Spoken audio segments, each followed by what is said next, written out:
I love this show. You love talking about it. Then when we have to get on, you're like, oh, let's cut it short. Let's start at a different time. Oh yeah, let's just say screw it. Yeah. Just tell the guests we're canceling. Yeah, just cancel everything. So where are you heading off to next week? Racing somewhere, right? J Concepts indoor Let's see. indoor nationals. Yeah, we got the spring indoor nationals. Where's that at? That's in Tacoma, Washington. All right, coming up on the Radio Impound Podcast, episode 171. More NWO chat. Everybody just stopped listening. They're like, oh no, another one. Got my shirt today. Thank you very much. Yeah, man. I think it looks cool. I like the Hogan tag. Yeah, it's got a cool look to it. Yeah. I like it. Coming up on the Radio Impound Podcast, Paul Ciccarello. Ciccarello, yep. From Team Cobra. Cobra! We're all into G.I. Joe a few weeks ago. Yeah, I know. It was G.I. Joe. It's just like little kids. You just bump from one thing to another. Yeah, we haven't talked much about G.I. Joes anymore since then. Yeah, it's over. I'm never going to get that aircraft carrier. What's the point? Who cares now? Why don't we just call Paul and we can start? I am just We'll calm wait down for there. Kirby. I want to keep the talent waiting. Probably fell asleep waiting for us. He's just like, dude, these guys are clowns. Yeah. I had someone call me a clown on YouTube. You did? Somebody did. For what? What was the YouTube video? I mean, it's a tire gluing video, and we take a bunch of time showing somebody what to do, and it's a 20-minute video, and so you're like, all right, these are the rags we use. This is the cleaner. This is the glue, and so the guy is like 20 minutes to mount the one tire. It's like, he's like, really 20 minutes to mount one tire? This is such a waste of time, and I'd like to see how long it takes this clown to build a car.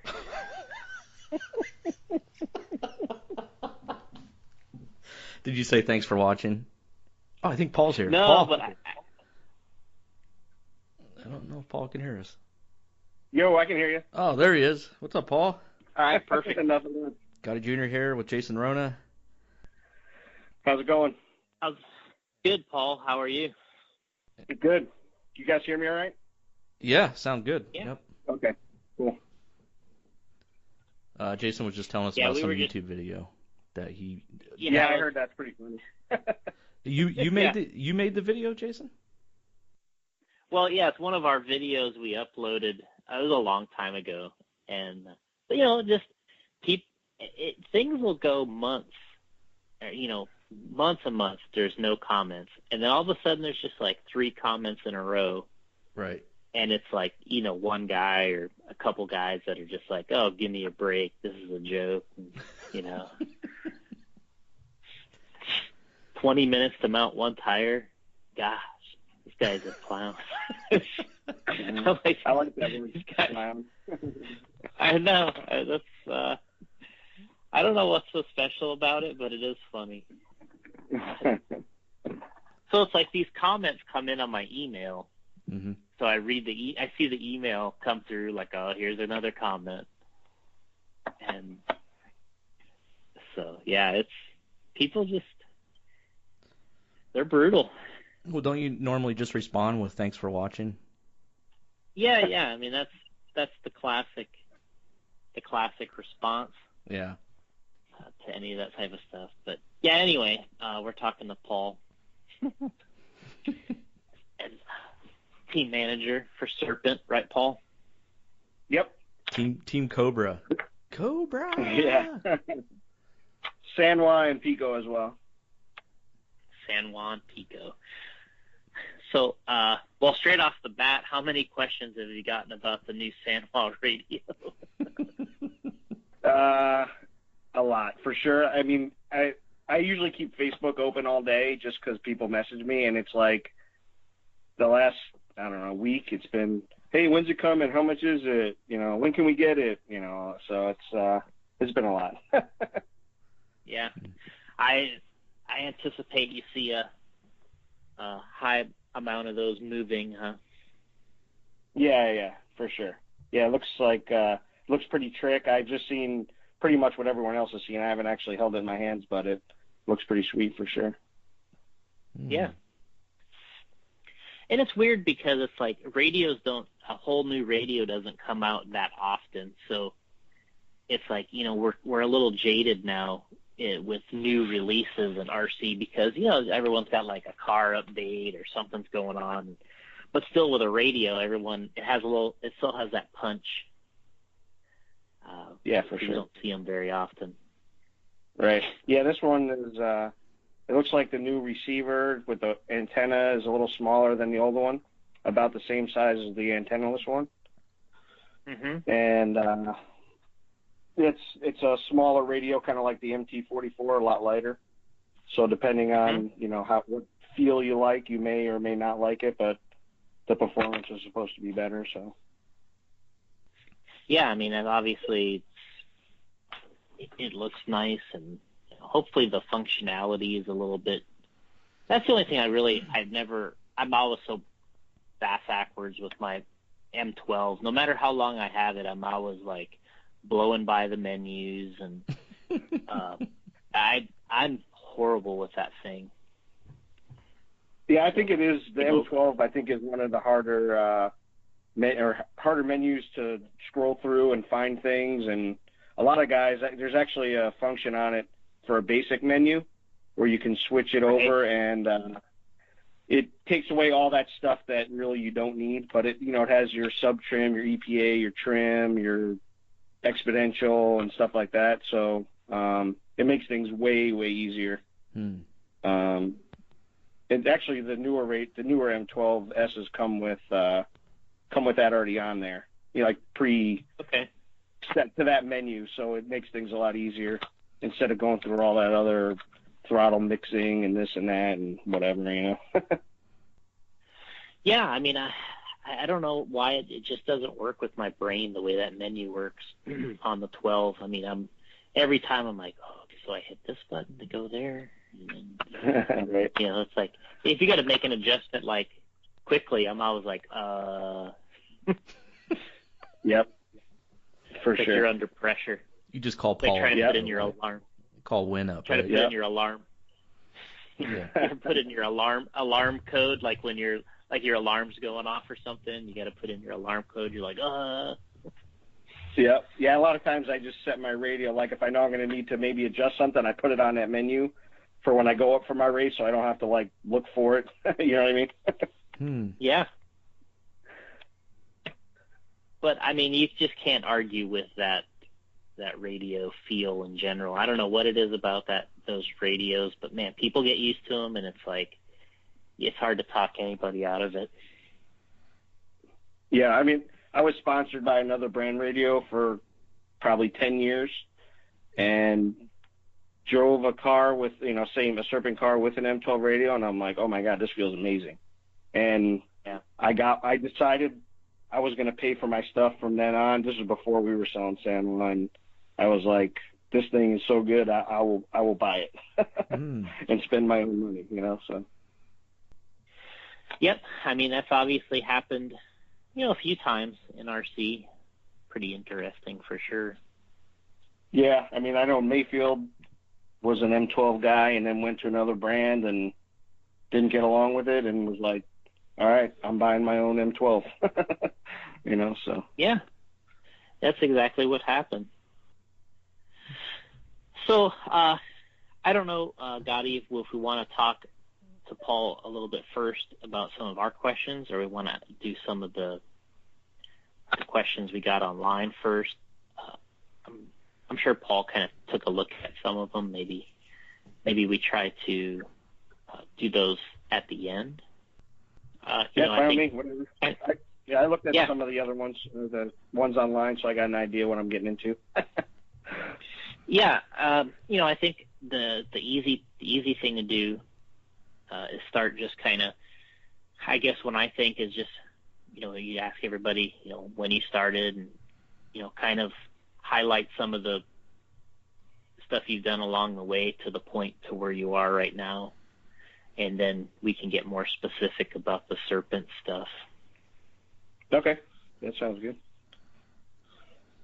So basically, I guess I was probably 12 years old in that RC10 Gold Tub chassis day, Yep. And would go to the hobby shop and was just like, man, I want that so bad, but I never had the money to get it, Yeah, me neither. And I'm sure, like a lot of people were like that. And so I did wind up getting a RC car for my birthday or Christmas. I don't remember, it was a Samurai, it was called. It was a chain-driven four-wheel drive. And that thing broke. It broke every single time I used it. Oh. And just sort of got disinterested or, whatever. Kind of, I think it happened to everyone just about. So, then I kind of got into racing dirt bikes.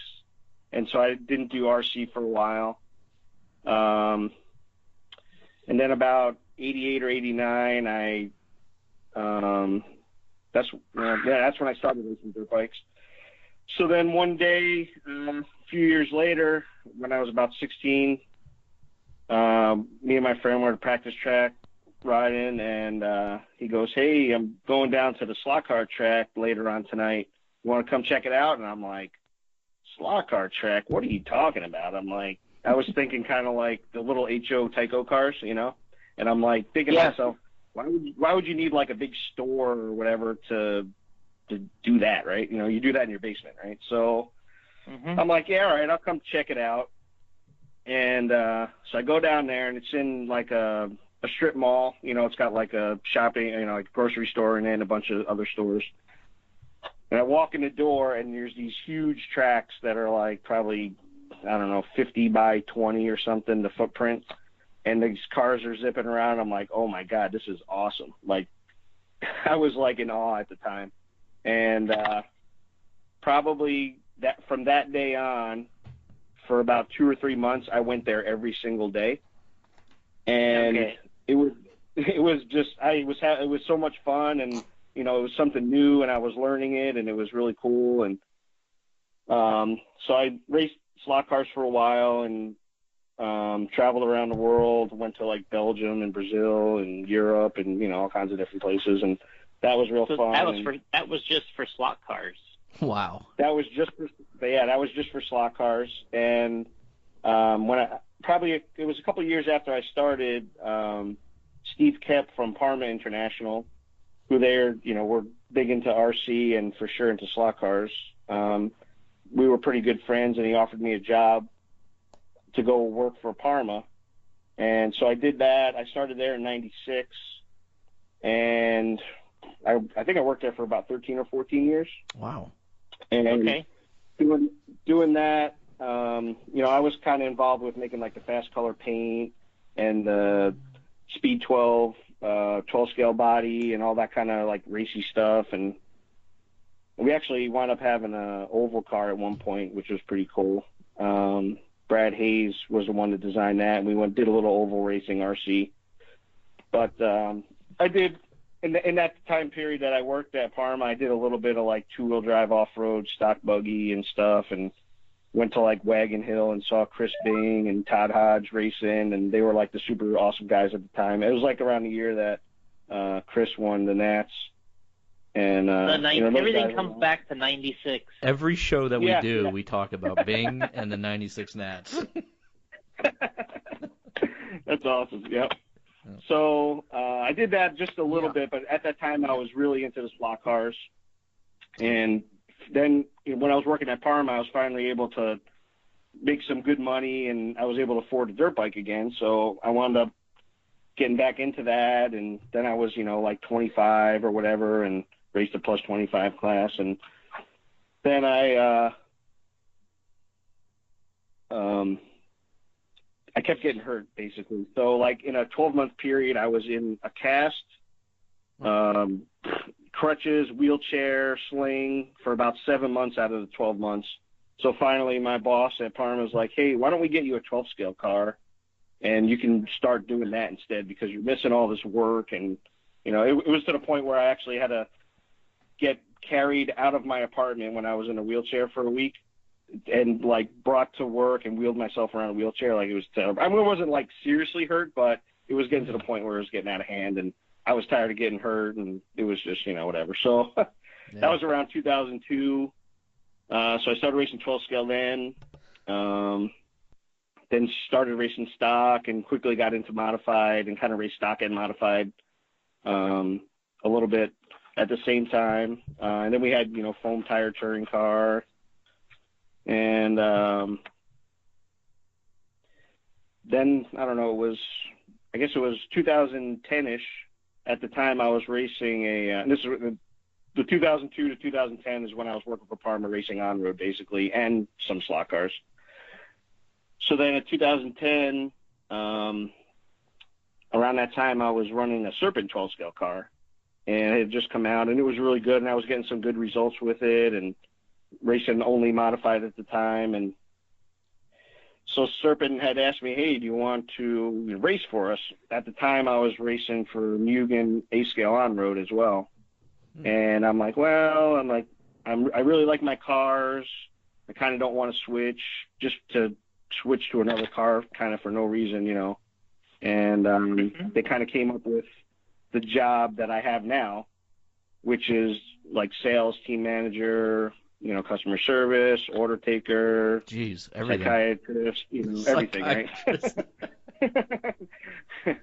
And so they came up with that, and the benefit of that was my son was born in 2009, so I was going to be able to work from home and kind of race him without having him go to a babysitter and, take him to daycare and all that. So the timing kind of worked out all right that I was able to, watch him and work from home and still go race and do all that kind of stuff. So that's kind of how I got into the Serpent thing. And then in 2010 is about when they were coming out with their 8-scale off-road car. So that's kind of when I got into racing off-road again, from the 96 kind of thing. So from 2010 till now, I've pretty much been racing only 8-scale or, 8-scale off-road or 10-scale off-road or, some kind of off-road basically, and just a little bit of on-road here and there with touring car and 12-scale. But that's kind of how I got to where I am right now. So.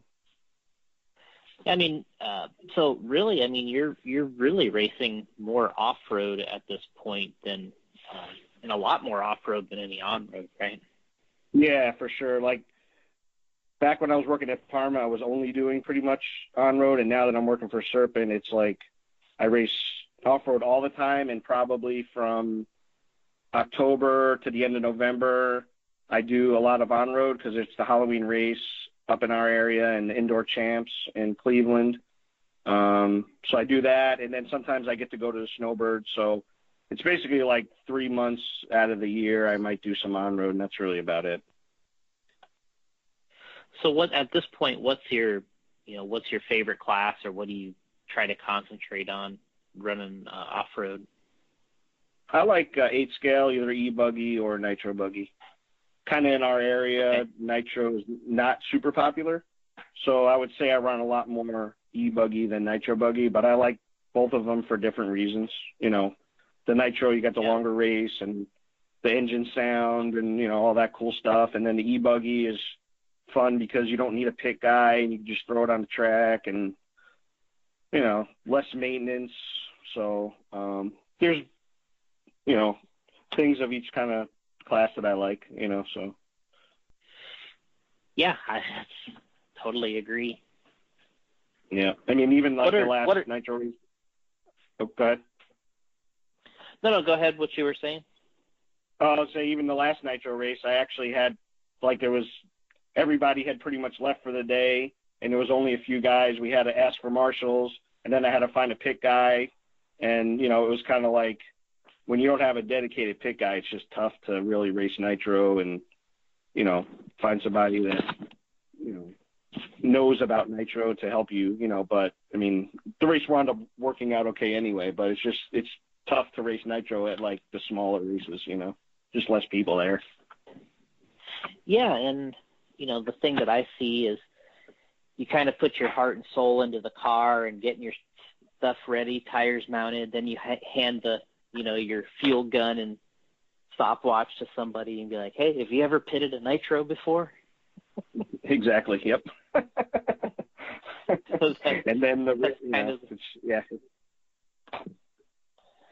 So what type of, as far as racing goes, I mean, you spent a lot of time, representing the manufacturers, but as far as racing, I mean, you got some great results yourself. Is there anything that kind of stands out to you that kind of proud of, I guess? I would say winning the Nitro Challenge. A couple of years ago, I TQ'd Nitro Buggy and Nitro Truggy and wound up winning Nitro Truggy, so that was pretty cool. And plus 40, not in the pro class. Yep. And and then this year was really cool that I TQ'd and won E-Buggy. And then Nitro, I started 10th, and I made some changes to my car for main day, and it worked out, and my car was just super amazing. So that was a really good highlight. And then probably the other one is at the RC race in Columbus in January. I made the B main and 4-wheel 2 years ago, which for me, that was a pretty good accomplishment. I was pretty happy with that. Those are probably the standout events for me,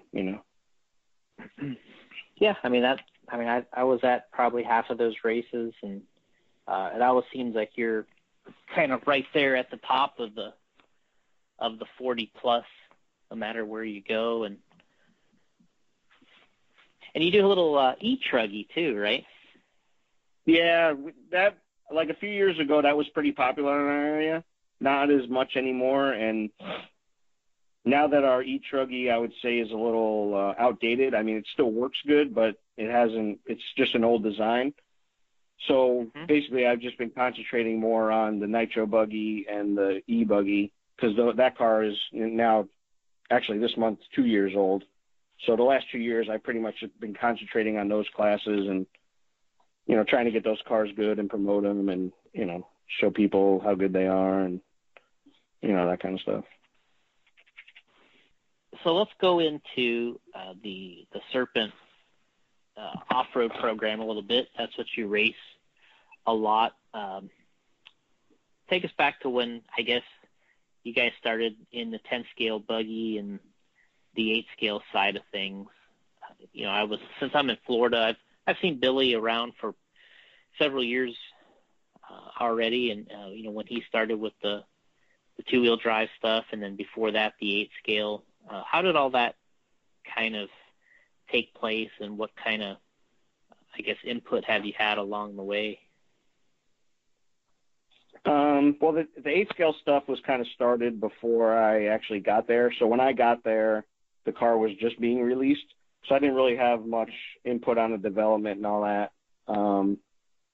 I know Billy at the time, before they designed the car, he drove a lot of different cars, different brands, see what he liked, in certain brands, what was good, what was bad, what broke, what was nice about some cars, what, that kind of stuff. And then kind of based his designs off of that. And then the same kind of thing happened with the 10 scale cars. At the time, it was probably just Losi and Associated, I'm going to guess. And, he drove those cars, figured out what he liked, what he didn't like, then kind of, based what he found on our new car, At the time, our car was so when our 10 scale 2-wheel drive car first came out, it was just on the tail end of the rear motor cars fading out. So we kind of the rear motor car came out, and basically when it came out, it was pretty amazing. I think it was the best car at the time. The only problem is about 6 months later, they had the Worlds in Chico, and it was all about, mid-motor cars. So then everybody was on mid-motor cars and aluminum chassis, and, our car was still a rear motor car with a plastic chassis, and so we kind of never got any, steam to go with it, because by the time the car came out, it was almost like everything was changing already, So, Yeah. So I mean, at the time, like I said, the car was really good, but then we sort of missed the boat on the, not having a great car for a long time because everything just changed, Yeah. And then so once that kind of took place, then we started working on a mid-motor car, and at the time didn't know really maybe how important an aluminum chassis was. So we released another car that was plastic chassis, mid-motor transmission, and the car for sure was an improvement over, the rear motor. But probably I would say we were so new to it, we didn't realize a lot of the things that maybe other manufacturers had found out, or, we're doing it more and had more drivers. So I think the whole time with those two cars, we were always sort of behind. And then, once we got everybody started kind of going to like laydown and stuff. And at that point we had a lot more experience, with 2-wheel drive and 10 scale. So we knew what worked on our car, what didn't work on our car, what conditions this and that did, and so once we came out with our laydown car and the aluminum chassis, I mean, I felt like our car was as good or, better than some at some times. And, of course, some cars are better than yours at some times, just like anything else. But I felt like we're, more on an even playing field, So we had basically, Associated had, the RC10, the B2, the B3, the B4, and then the B5. And we were like, on our first car, so it was sort of took some time to get everything figured out, you know what I mean? So but I think we're good. Our car is really good. 2-wheel drive, 4-wheel drive. I've let other guys with other brands drive my cars and like, man, this thing's really good, or kind of stuff like that. So I feel good about it,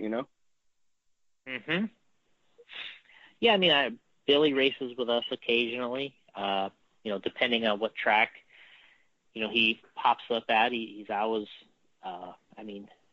single lap time wise, he's tough to deal with sometimes.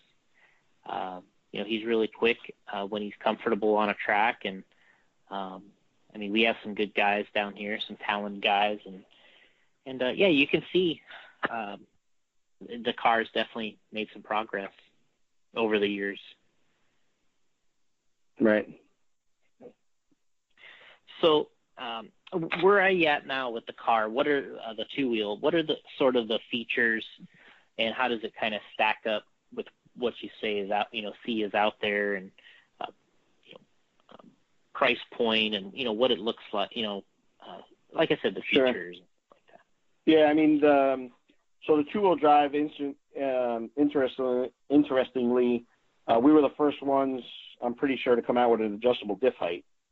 And, people in the beginning were like, you don't need that, blah, blah, blah, whatever. And now Losi has it, Associated has it, like Billy was one of the first ones, or maybe the first one to actually do that. So he was kind of ahead of his time in that area.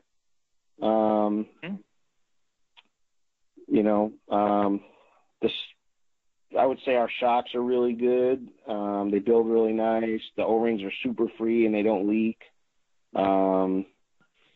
It's just like any other car. The battery's adjustable front and back, and we have 3-gear stand-up, 4-gear stand-up, 3-gear lay-down, 4-gear lay-down. hard arms, soft arms. I mean, we got everything that everyone else has, so it's going good so far. I mean, I myself, unfortunately, I only get to race 10 scale probably 4 or 5 times a year. So every time I go, it's a new experience for me because, like 8 scale, at least in the summertime, I'm running my car 3 days a week, whether it's a race or going to practice or whatever. So I run that thing 100 times a year.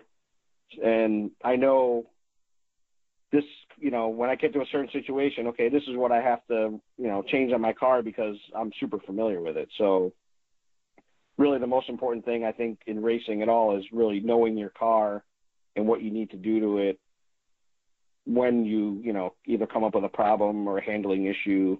And if you don't race it enough, you're not going to really know what to do. And that's kind of what it's all about, Always you got to be at the track and you got to know what to change and what your car is going to do, and have your notebook or whatever of past experiences you had, and you go, oh yeah, I remember this happened here, and So unfortunately for me with 10 scale, I don't have that big notebook, which I actually don't have a notebook. It's all in my head, but yeah, you don't have that experience, I guess, to fall back on as much. So my results, I would say, in 2-wheel and 4-wheel are a little spotty, but it's really me and not, the car at all. Like I said, other people have driven and been like, yes, this is awesome, so especially 10 scale with clay, and on the clay tracks, a lot of it is, what do you do with the tires? What's the latest trend of what sauce are we using? How much are we sanding them? Are your foams broken in? Are they not broken in? Or are they broken in too much? It's like there's a lot of that stuff that you don't know unless you just do it all the time, So, that part of 2-wheel drive with the tires and the foams is almost as hard as just setting up the car. There's a lot involved with it. So, yeah, it's just a huge part of the setup, right? Yeah, for sure. So talking about, we'll skip over and talk about the 4-wheel a little bit. You've had 2 variations over the years. Are you completely transitioned to one of the 4-wheel buggies now, or what's the status with the 4-wheel cars? Yeah, so we came out with the belt 4-wheel first, and it was a great car at the time. Still is a great car. But now that everyone's kind of shaft happy, I guess, or something, everybody thinks you need to have a shaft car. I've transitioned over to the shaft car, although there's like a soft spot in my heart for the belt car because it always handled so great. But yeah, we're pretty much now, although we still sell the belt car, we've kind of transitioned over to the shaft, and a lot of the team drivers and customers are sort of going that way. So, like I said, we sell both, but the shaft car is like probably the main car at the moment, So. And it's both cars were, the belt and the shaft car. They're very different. But there was some innovative type stuff on the 4-wheel, on the belt car. Can you explain some of the things about that car? What was great about that car versus a lot of other cars is there was only 2 belts, and the pulleys were big. So, like some of the other belt cars, the pulleys are super small, and they have belt tensioners on them and stuff, and they break a lot of belts, or the drive chain is really tight. It's not free. Where our belt car, since the pulleys were so big, you were wrapping around, a big area, so the belt didn't have to be super tight because it wouldn't skip. And then, let's see, that car, it was kind of, the suspension geometry was sort of based off the 2-wheel, so a nice advantage of that car was you could have one of our 2-wheels and the belt 4-wheel, and you wouldn't only need a limited amount of parts. So that was real nice. Yeah. And now with the shaft car, a lot more of the parts are different. So it's, you have to carry twice as much stuff, which, I guess it's kind of almost that way with every brand now. But it was with the belt car a nice convenience, to have limited amount of parts to buy. Same rear arm, same rear shock tower, same hubs, a lot of that stuff. So that was cool. Yeah, I mean, the interchangeable items makes a big difference. Yeah, for sure. Saves on, the cost, brings the cost down, and the stuff you have to carry, and, all that. So at this point, do you think, do you see an updated four-wheel down the road to sort of solidify that position and kind of take it from two cars to one and just kind of make it more simple, or what's kind of the plan there? Yeah, the plan right now is sort of fade out the belt. I mean, still support it, but sort of fade it out and get, the shaft car going. There's an updated shaft car coming out, I think, at the end of this month. Pretty sure it's the end of this month. It's basically the same car we have now, but it has CVDs instead of universals. Couple different things. The servo mount's a little better. Shock towers are redesigned. Just kind of a updated version of the car we already have, and you could still take all the parts.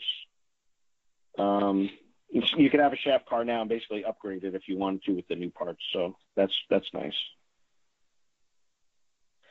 And what's I forgot to touch on this before, but how does the pricing of the two-wheel and four-wheel, what can you get those for, and where do you recommend getting them, and what's, how do they compare price-wise with the other popular cars? They're right in the same price range. I think, a two-wheel is in the low 300s, 300 to 320, depending on where you get it. And then the four-wheels in the low 400s. It's competitive, competitive pricing. And the same with all the parts and things too. So, I always try to recommend the local hobby shop. Sometimes that doesn't work out, and then you kind of have to go to like A-Main or Absolute Hobbies or, one of those guys. There are two major, I guess, online hobby shops. Mm-hmm. But yeah, I mean, anytime any of the hobby shops want to carry our stuff, we don't have any minimum orders. I mean, we don't want you to order $10, but,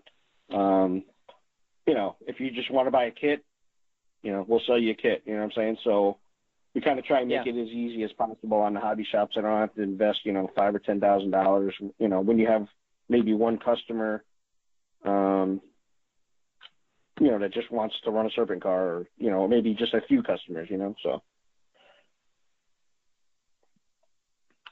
And if you are a dealer, how do they go about getting the Serpent stuff? So we have a website, serpentamerica.com.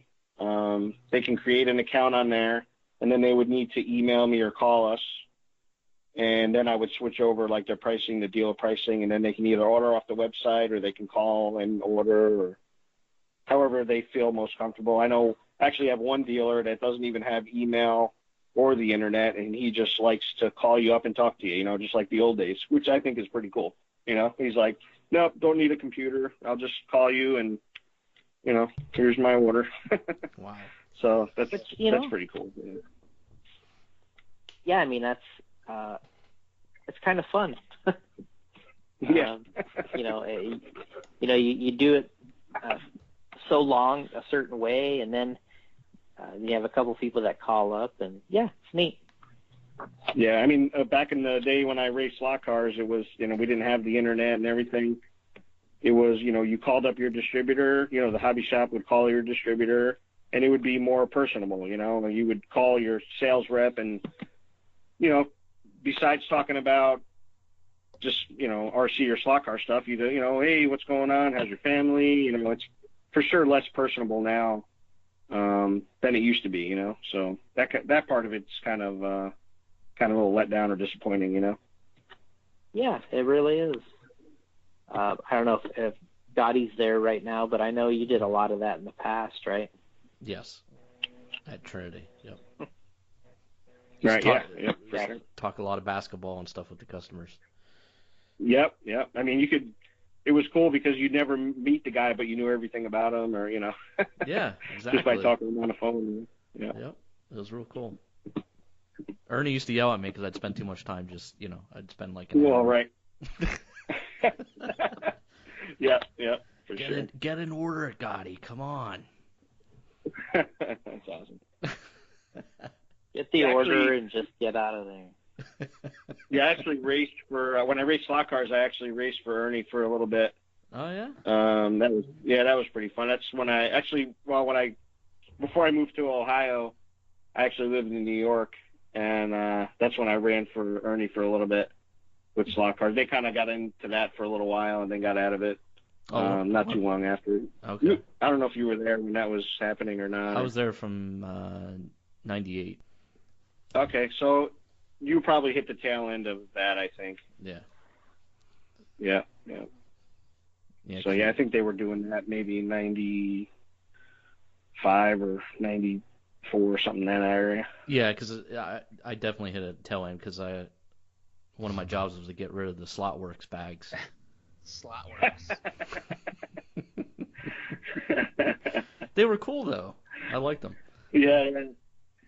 I don't know if you remember those. Yeah. Oh yeah. Yep. I'm sure I had one. Yep. Kirby, are you here now? I am here. Oh, I got Kirby Han with us too now. How are you, Paul? Hey, how you doing? Pretty good.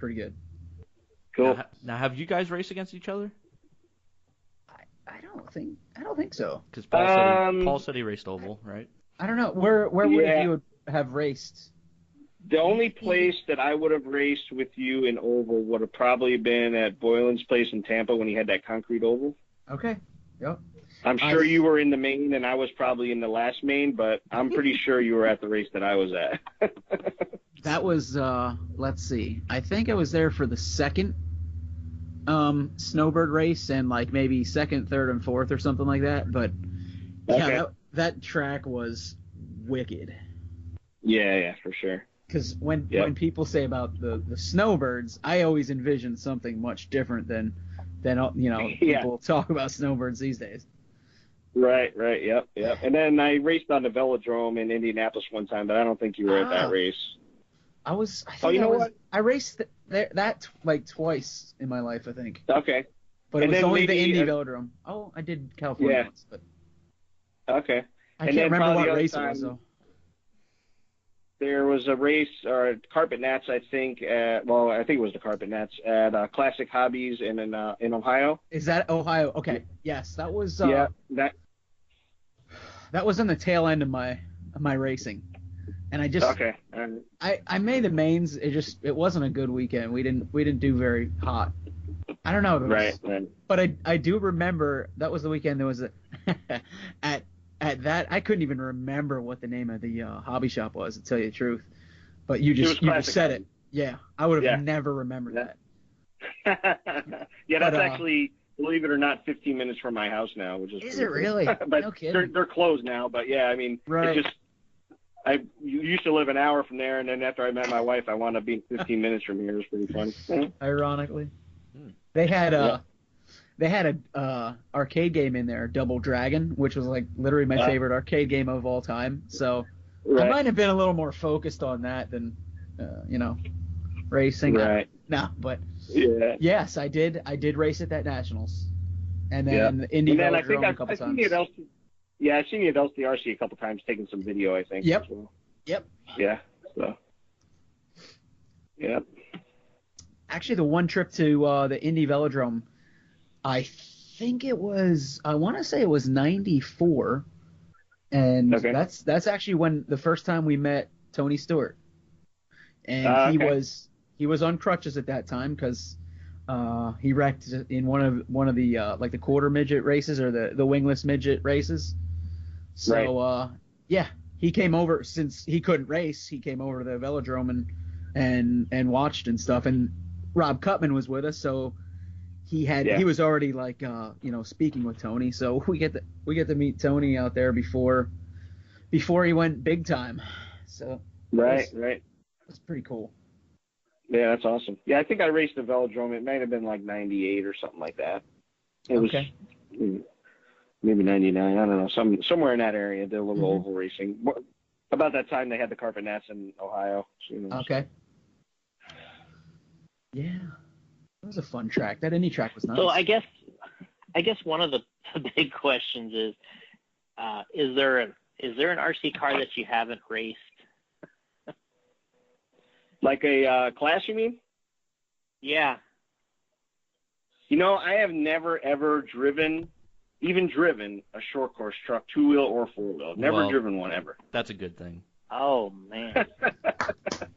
and it's just by circumstance.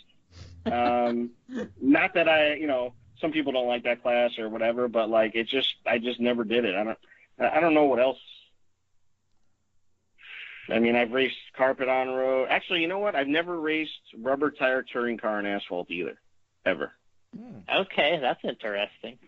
Yeah, I've raced a ton of foam tire carpet and rubber tire carpet, but never ever have I raced a touring car asphalt rubber tires. Okay, which is pretty commonplace now, right? Yeah, that seems like if anything you're gonna race, it would be the rubber outdoors. But that's interesting. Yeah, you know what? It's like being in Ohio. It's not. I don't even know of any place in Ohio that actually races it. So I guess I haven't been given enough opportunities to do it. And then it was like, I'd always go to the carpet nats or whatever, but to go to the asphalt nats and never doing it, it was kind of pointless. So, I just something I never did. But that you've never raced a short course, you said, right? Never driven a short course. That's like that's a badge of honor right there, in my opinion. Gotti will agree with me. Yeah. He's like biggest accomplishment, winning Nitro Challenge, winning Nitro Challenge 1, 2, never driving a short course. That's good. Yep. Epic. Yeah, I don't know. The guys race it at our track all the time. I don't know. Just never did it. Yeah. Looks dumb. I'm not going to say dumber or anything. I just never did it. I gotta stay politically correct. It's like we sell one of those things. Oh, they do? Oh, maybe sorry. Maybe next weekend I'll go drive one so I can say at least I did it once. All right. Take some photos and send it. There you go. I'll send some video to you. Yeah. So let's talk about the 8-scale buggy and truggy stuff. Buggy in particular, because that's you get a lot of track time with that, and the car's been through a couple variations. So where did that start? And where is it sitting right now? Well, like I was saying before, I kind of, now that it's warm out here in Ohio, I'm racing that almost every weekend, and a little bit during the week if I have time to go to the track. Always working on new setups, thinking about improvements to make to the car. I feel like the more I do it and the better that I get as a driver, the more the car needs to be better as well. So just for myself, I've evolved with the cars, my driving's gotten better, so the car needs to be better. And then, my driving gets a little better and the car needs to be even better, so it's kind of helped out our customers a lot too, because I feel like my car, I'm not going to tell you it may not always be the fastest, but it's always very good, very easy to drive. And then you put it in, somebody's hands like Cody King, who races for us now, and he shows you how fast it'll go, before we had him, Billy raced a little bit of 8-scale, but he didn't do it very often. So, now you go to a race with Cody and he's on pace with the fastest guys, and you're like, okay, well, the car's fine. Now I just need to get better, Mm-hmm. So, that's actually been really cool to have a really good driver on your team. And, if he thinks the car's good and he's competitive, then it's good, and you just got to work on yourself, so. Yeah, some trickle-down confidence. Yeah. Without having a good driver, you never know how good your car really is, So he's definitely showed us that our car's, it's good, it's competitive. Just got to put more work in and try and get the big win, When you kind of looked over the car that you have, and and then you've looked at a bunch of the other cars out there. What is it that kind of stands out about your 8 scale and the e-buggy and the nitro that you sort of like or you think is unique about it? Yeah, I mean, like, I think Billy does a really good job of making the cars aesthetically pleasing. They're easy on the eyes, I guess you could say. So, like, when I'm working on my car, I'm like, man, this thing looks great, and you feel good about it. And, just the design and the fit and finish is really good. Some other cars, you look at it and, like, you're like, Jesus, that thing looks like it's from 1980, like, why don't they make it look more modern or something, whether it be just the radio box. Yeah, the radio box even, or they got a battery taped in there with electrical tape. It's like, come on, guys, like, let's get with it, Yeah. Yeah. So there's a lot of things about our car that, it makes you feel good when you work on it, makes you feel good when you drive it. So then, you just want to go race it all the time. We got some nice carbon parts on it. The plastic's really good. As far as features of it, the dips are removable front and rear without taking the whole transmission case apart, which is really nice. On our car, we actually, a lot of people don't realize this, but you can actually make the gear, a 13 and 14 tooth clutch bell the same size, diameter, and also 46, 47, and 48 tooth spur gear the same size. So basically what we have now is a fixed engine mount, and it allows you to, a better chance of your engine not coming loose if you're not a great mechanic and, that stuff, because you're not moving it around as much. But yeah, I mean, all the gears are the same size, so it's really nice. I mean, you could not even move your engine. You can change it from a 46 to a 48 and not even adjust the gear mesh. It's like, it's pretty cool in that sense. Yeah. Then we have like carbon arm stiffeners for the arms, to tune it. You can put them on the top or the bottom, or use plastic, which is real nice. I found a lot with this car now that we can do that, in the higher temperatures, it really makes a big difference. How stiff the arm is, if it's super flexy, the car just doesn't work as good. It doesn't land as good, doesn't jump as good. It just doesn't feel as good. If you're running in 60-degree weather, you may not have to run the carbon arm stiffeners because the plastic is still hard. But once you get, into like 100 degrees or 80, anything really above 80, you can really notice a difference by putting the stiffeners on there. It's a pretty cool feature. And then at this point, is the e-buggy and the nitro kind of on the same platform, or where are they at? Yeah, the e-buggy and nitro. The nitro was released 2 years ago. The e-buggy was released just about a year ago. And they're on the same platform. Basically, the only difference is the chassis and, how the battery's held in and the body. Basically, the center part, the front and rear clips are the same. So that's nice, having, like I was saying before about the two-wheel and the four-wheel, you have two cars and you can keep a lot of the same parts with it. So that's really nice. We're planning on a Ruggie update here pretty soon. And that'll then get the Ruggie on the same page as the e-buggy and the nitro buggy.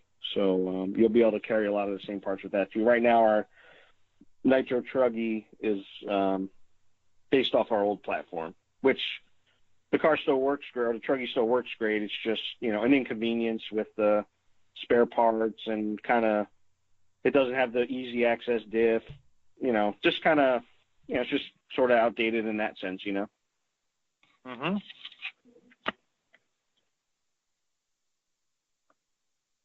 So then kind of going down the line here for the future, what do you see on besides the Ruggie? Are you guys gonna hit on the two-wheel buggy anymore, or what's kind of the plans there?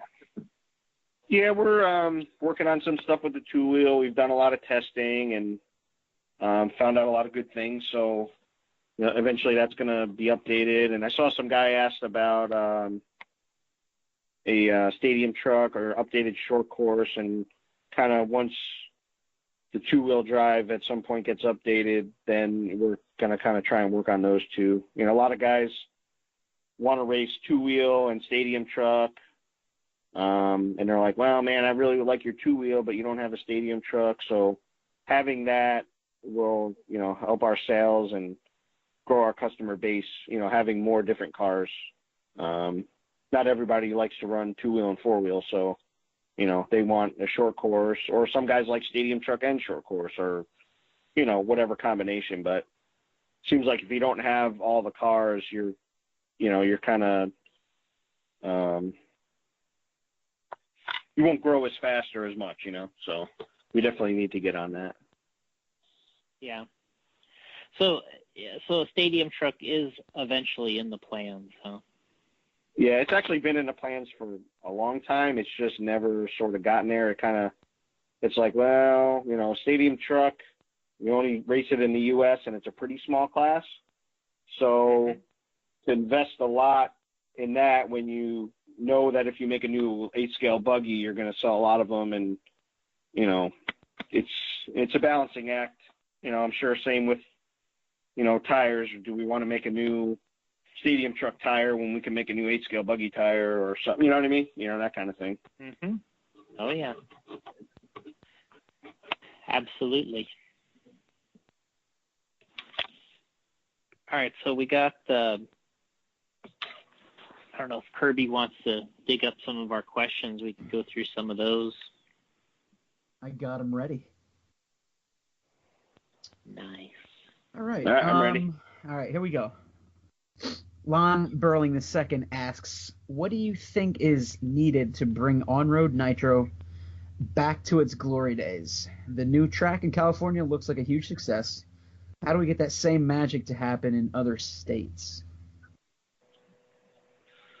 Well, I think just regarding the track itself, the land is probably the biggest problem. You know, land costs a lot of money. You know, you need insurance. There's a lot, you know, back in, I don't know, whatever, when that, you know, 8-scale first started, nobody was suing the next guy and this, if they got hurt and, you know, whatever. It was kind of more relaxed. Now it's like you breathe on somebody wrong and they want to sue you or, you know, whatever. So, that part of it's tough, actually getting the land and the funds to have the track and keep it open. You know, that part of it's for sure tough. You know, as far as the cars go, I think like same thing with 8-scale on-road or nitro on-road is the same with the carpet racing. Is it's almost too specialized. Like there's too big of a learning curve initially for the guy to be successful at it or at least be competent at it. So like, you know, with off-road, you can buy a Traxxas, you know, Rustler or, you know, Slash or something and sort of build your way up. With on-road, it's like you go in and you're like at the top level car and, you know, that's it's a lot for somebody to get around the track and also comprehend what they need to do to keep it running and handling good. And, you know, it's just really specialized. And I think that's kind of what hurts the growth of that class versus, or, you know, on-road versus, let's say, off-road. Nailed it. Yeah, that's good points there. You're kind of just diving in the deep end there. Like you said, there's no really slow learning curve to it compared to, like you said, off-road. Right, and it's super expensive too. I mean, you know, you're going to spend $400 or $500 on an engine. The car's, you know, $700, and you need servos, starter box, fuel. You probably need 1 or 2 extra engines.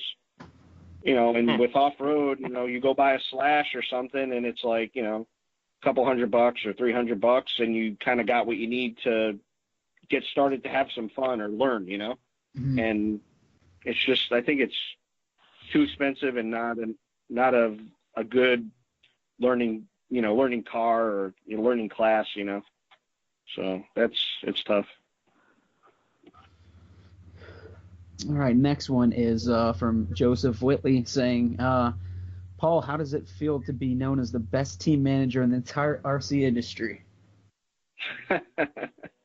Thanks, Joe. I don't know. I mean, a lot of people, I get along with a lot of people, and I try and help everybody the best I can. Mm-hmm.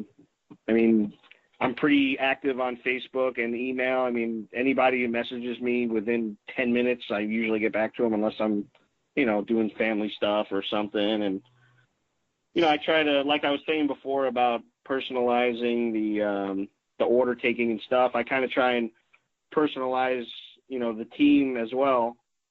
Because everybody, of course, everybody wants to feel like they're a part of something and want an equal chance to try and do as good as they can. And I'm there to basically have them do the best they can and have fun, because, I mean, we do this for fun. And if you're not having fun and you're frustrated, there's no sense of doing it. So, I want everyone to have as much fun as I have, So there's a lot of people along the way that help me out to understand things and to learn them. And I just try and give the same thing to everybody else so they have a good time. Nice. Yeah, you seem super approachable too. Like just another guy that's out there having fun racing, and Right. Not don't come off intimidating, like, I want to ask him a question, but Yeah, So. yeah. I mean, there are some times probably when I'm busy or something, and people maybe won't want to ask me at the time, but that's going to be like everyone else. But I mean, like I said, I just I want everybody to have as much fun as I am. So, it's pretty important to me to have that. Cool. Very cool. Friend of the show, Pete Phillips, who just jumped in my DMs on Instagram. He asked, funny enough, is Serpent ever going to release a 10 scale stadium truck? So yeah, I mean, we kind of went over that a little bit. So yeah, we did that one. It's always a plan, but we got to execute it, I guess. Right on. Andrew Gray asks, how many hours have you spent on the phone over the past decade speaking to Wilmer Leroy Easton III? Jason knows who that is, right? Yeah. I talked to Billy. Yeah, I literally talk to Billy 5 times a day, and at a good clip at a time, or a good amount at a time. I couldn't even tell you. I've talked to him more than I talked to anybody else, for sure. Probably more than my family, unfortunately. I need to talk to my family more. Working from home, well, my wife, obviously, she works, so, and I work from home, Billy works from home, so it's like, while you're working, you got somebody to talk to, so that's pretty cool. Right. It's all job related, so. Yeah, sure. Yeah, I mean, we're always talking cars, talking setups. What can we do to improve the product, or, the handling? Mm-hmm. I mean, it kind of, and then you just talk about other things as well, but it's definitely good to have somebody to talk to and bounce ideas off of, and just try and make everything as good as you can, Cool. Let's see here. Kyle Predmore asks, you've ran them all. What is your all-time favorite class, and what was your favorite event? All-time favorite class. I wouldn't say I have a specific class, but anything that's 4-wheel drive and 8 scale, I like. On-road, off-road. I like having traction. I like having power. And then, it's like when you run 2-wheel and you're outside on a loose track, not my thing for sure. Like, I don't have the attention span or patience for that. So, and then what was the other question? Your favorite event? Oh, favorite event. For sure, Dirt Nitro Challenge, hands down. Reason being, it's like a Worlds in the United States every year. All the best guys are there. You can compare yourself against them on the same track. The track's always awesome and lots of fun. Normally the weather cooperates, so that's cool. And it's better to be out there in February than being in Ohio, so I'll take that any day. Escape from winter reality. Nice. Exactly, yeah. Joseph Whiteley, I think, is that how you pronounce it? I'm guessing it's Whiteley. Whitley? Yeah. It does. Okay. Yeah. With the addition of Cody King to Team Serpent, do you foresee any other Premier Pro drivers to join the team in the near future? If so, who do you want? Dang. He's just coming after it there. I mean, sort of based on what I was saying before about, the good driver showing you how good your car is, it's actually opened eyes to a lot of the good pro drivers that have approached us. Hey, Cody's doing good with your car. It looks really good. Blah, blah, blah. So that's actually worked to our advantage by having Cody on the team. It shows the other pro drivers, hey, this car is pretty good, and, I can probably win with this thing, So that's been really cool. As far as who would I like to work with, Kirby Han. When you sign him to your on-road team. Oh boy. Any of the top pro drivers, I talk to a lot of them and get along with a lot of them. So you can steal one at any moment. Yeah, I mean, it's, money talks, I guess, right? Come December. Yep. But yeah, no, I mean, what's that? Come silly season. Yeah, exactly. Yep. Just read JQ's blog and you'll find out what's going on in the industry, Keep us up to date. Yep. All right. Chris Trudeau says two questions here. The pit tool you can't leave home without. So we'll just go ahead and you can answer that one first. Pit tool you can't leave home without. Yes. See, the problem is I race so many different classes that need so many different types of tools. I would, this isn't a pit tool, but it's something I try to not leave home without. And that would be, there's two things. One would be my lucky orange hat, my baseball hat. And the story behind that is I went to a 8-scale on-road race up in Canada one time, and we had a dash for cash, and I wound up winning a dash for cash. And the guy that sponsored it owned, it was called the Canadian Bean or Company or Canadian Coffee Company or something. And he gave me this hat. So he gave me the hat, and I told him ever since then, it's been my lucky hat. Well, luckily, that was a long time ago. So luckily, he gave me, when he went out of business, he gave me a stack of hats.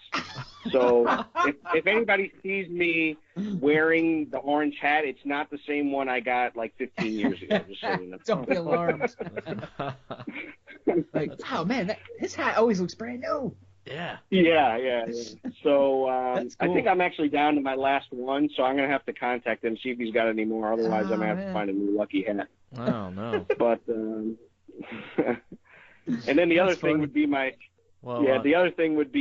stand to stand on the driver's stand, because most of the tracks, the railing is too high since I'm short, and I hold my radio kind of at my waist. So if I don't have something to stand on, I'm kind of standing back from the stand or the railing, and then I can't see past anyone, left or right. So that's one thing I have to take to every race, is either my radio box or some kind of stand or something.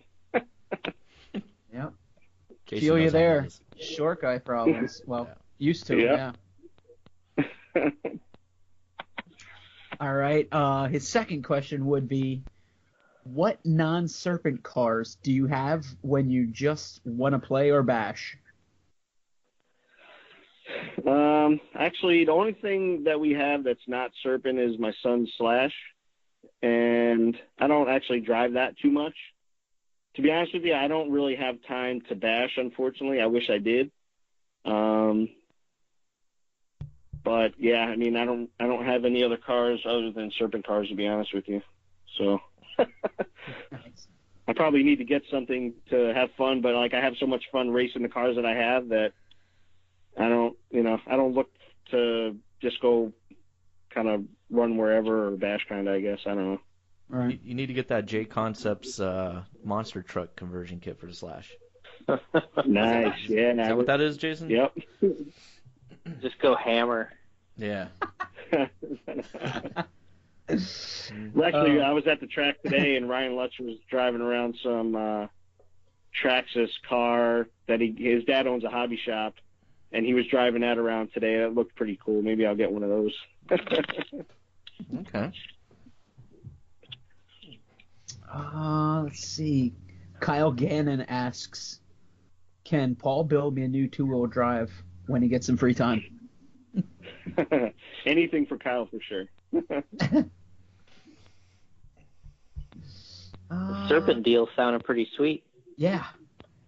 Lots of Yeah, I perks. mean, I help a lot of guys with their cars. I've even had guys send me their cars, and I work on them a little bit, or when I go to the track, I'll spend an hour helping some guy with his car. I mean, a lot of times, as simple as some things can be to put together, you'll be surprised how many things people don't put together correctly.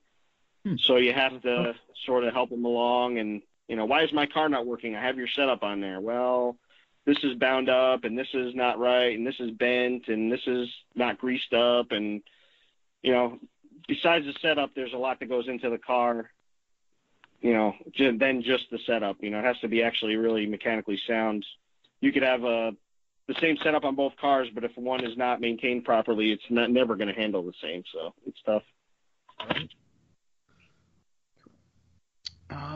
And let's see. It looks like the last question here is from Jawan Hunter. Is it possible to put a Serpent challenge together at my home track?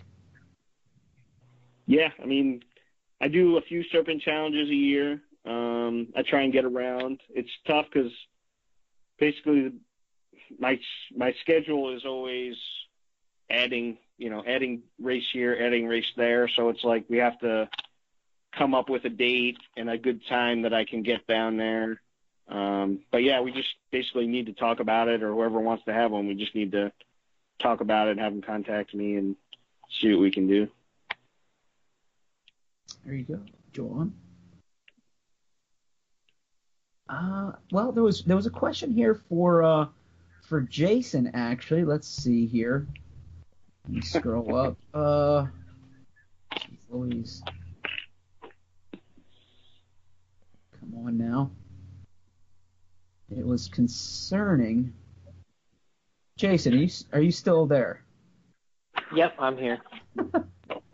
Where was it? Okay, so somebody asked when just random, when will the M17 be available? That's just random. Oh, yeah. So, did we talk about that a little bit or no? Well, I don't think I talked about it. Yeah, no release date.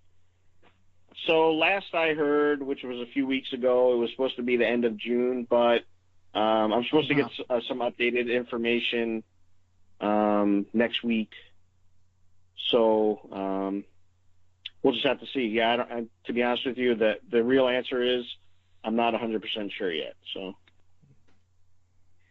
Yeah, I saw Paul posted some pictures of that. And Yeah, that thing looks pretty wild, right? Looks pretty sick. It looks like it's very like I don't know.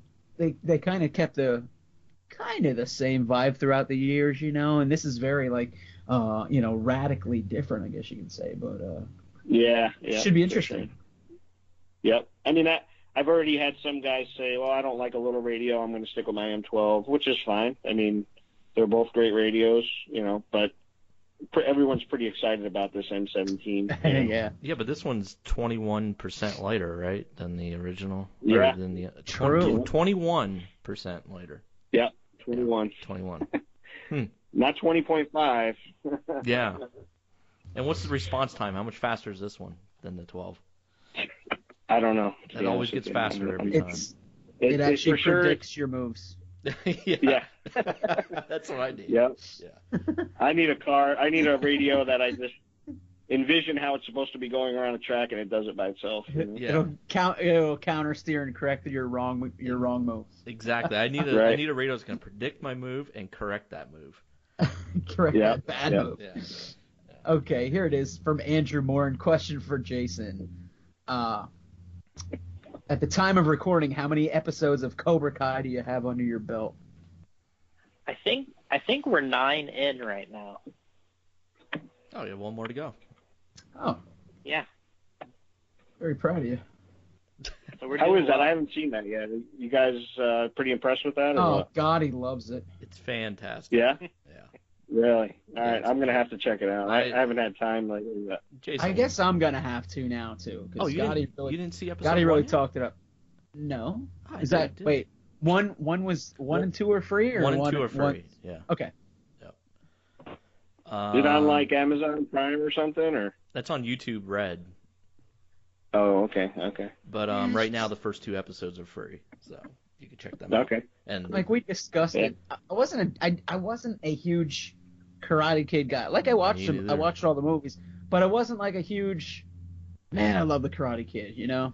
yeah, me neither. So I'll give this a shot. Jason, Speaking of go ahead. speaking of Karate Kid and things back when we were kids, did you guys hear about Billy Mitchell? No. Do you even know who Billy Mitchell is? Oh, the King of Kong. No. You got it, King of Kong. Right. They stripped him of his world records. They said he cheated. Yeah, they used some kind of program or something. I did. Okay.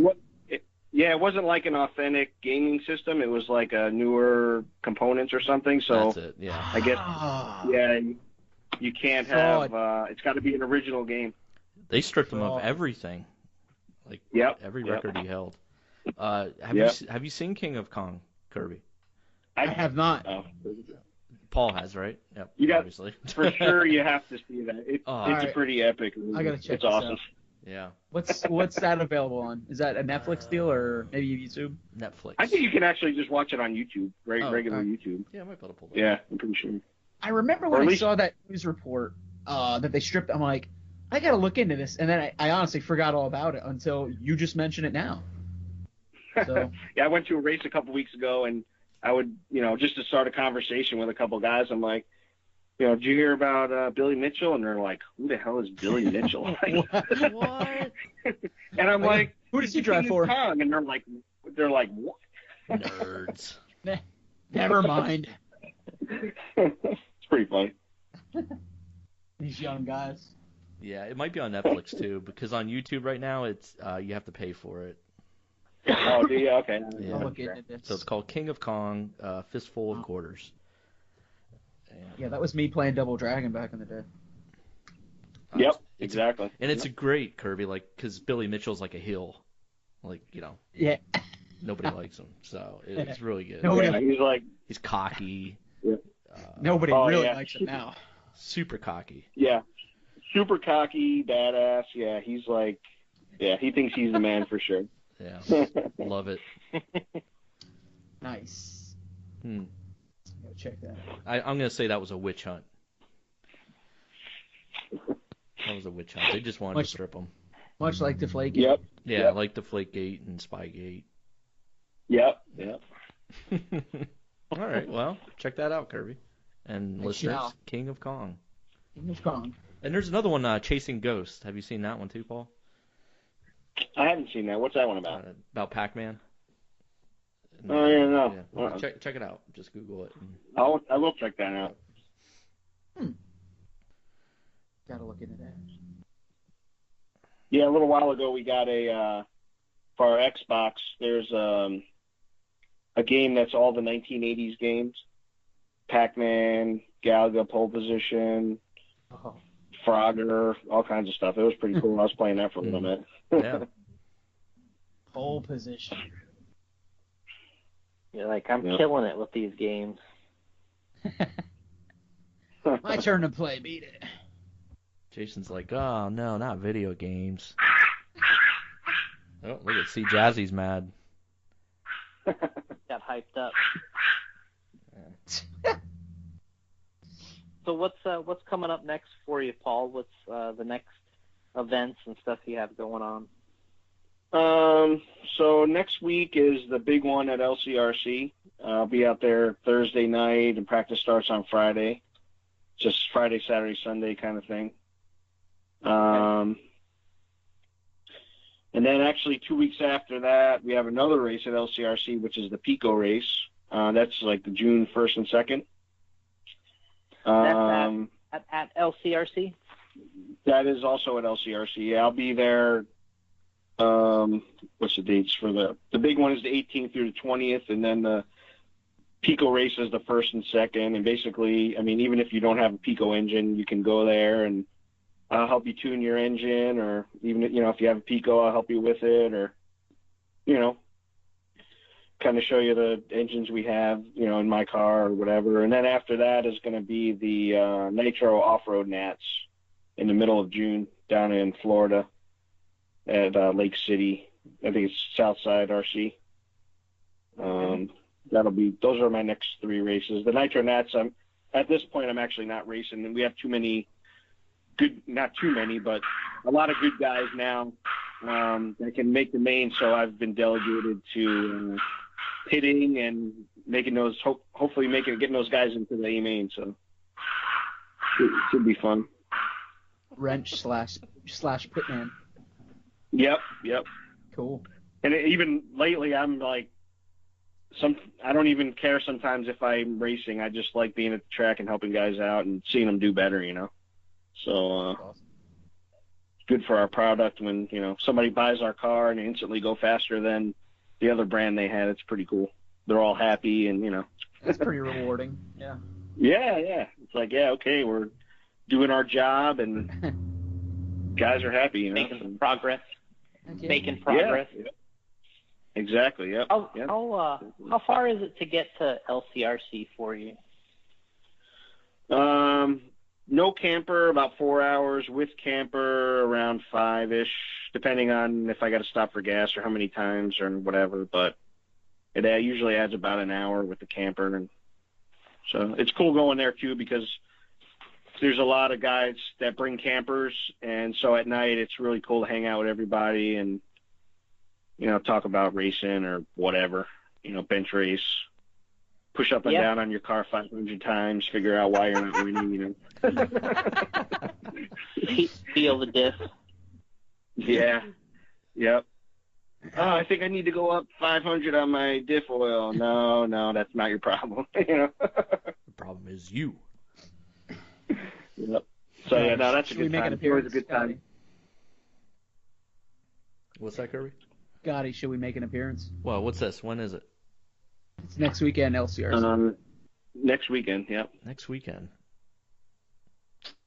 I guess we could. I don't know. It's kind of a long drive. It's like an hour and 15 minutes. That's not that bad. What, you guys are both in Sorry, PA? Paul. Yeah, yep. Yeah, yep. Okay, all right, cool. I'm closer to Harrisburg, like the farm show Motorama. I'm like about 40 minutes from that. Okay. I've been in a race a few times. Yeah. And Gotti's like north of me by about an hour. 50 minutes an hour. Yeah. Okay. Cool. Yeah, we could go down down there. there. It'd be cool if you guys stopped by for sure. It would? It's been a while. We haven't been there in a while. We'll see. Paul will be like, oh, God. Why did I invite these guys? We were actually supposed to have a Serpent race tomorrow at my local track, but there's a 90% chance of rain, so we postponed that. Actually, till the 26th, we're going to have that. I forgot to put that in there. So at Medina RC Raceway, the 26th of May, we're going to have our Serpent Challenge. So we practice on Friday, racing on Saturday. And I was actually at the track today since a bunch of guys took off of work and we're planning on racing tomorrow. I went to the track today to help out some guys and actually worked on my, since it's going to rain tomorrow, I'm going to go over to our local carpet track and race some carpet two-wheel, which carpet two-wheel I like better than clay two-wheel because you don't have to mess with the tires. Oh, yeah. Mm-hmm. You just mount and go. Yeah, when you need more grip, you just put a new set on. Not like 10 scale clay where you need more traction, you put on an old set of tires. It's kind of the opposite. Yeah. Yeah, we'll have to think about that, Kirby. Yeah, I gotta see what's going on. What race is this now? What's it called again? Called the big one? Oh, the big one. Oh, it's their opener. Okay. Yeah. It's their opener. Yeah. And Kirby, we can rent one of their campers and just have a party in there. Yeah, we already got shot down. Yeah, that's right. No, he increased the price if we're having a party. God damn. Right. Wait, it's the 19th, Paul, did you say? What's that? Did you say it's the 19th? Yeah, 18th, 19th, and 20th. 18th, Friday's practice, and then qualifying 19th, mains on the 20th. You know what? I might be able to make that. 19th is a no for me. I just realized. Okay. Oh, the royal wedding. No. Oh. No. We're going to Lancaster. There's a really good beer place down there. So oh my God!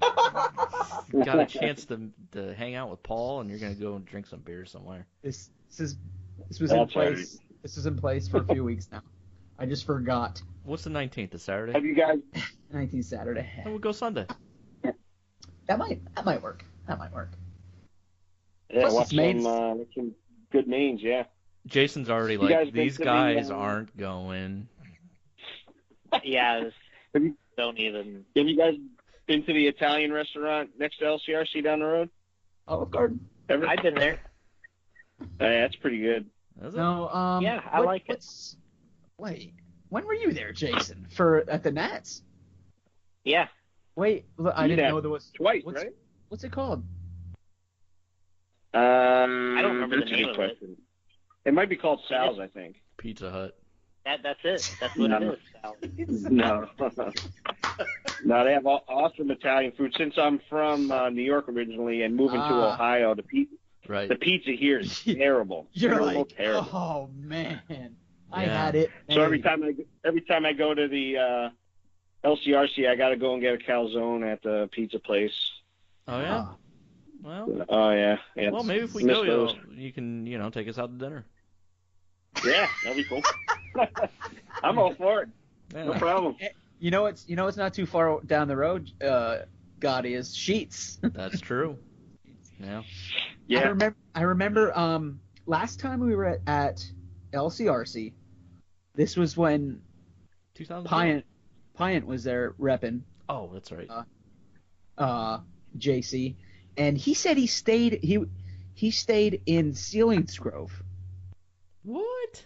Apparently, he said it's not too far away, but Selinsgrove is just packed with good stuff, man. I'll tell you what. Oh, they got a great brewery there, I'll tell you. Huh. But besides the brewery, it is it's a pretty hot little town, and in PA they got it's just one of those towns that got everything there. It's right on the main strip. Everything's there. It's pretty it's pretty through Route easy 11. on and off. Yep. Yeah. Wow. I've been going there since 2011. I've never even heard of that town. It's north of it.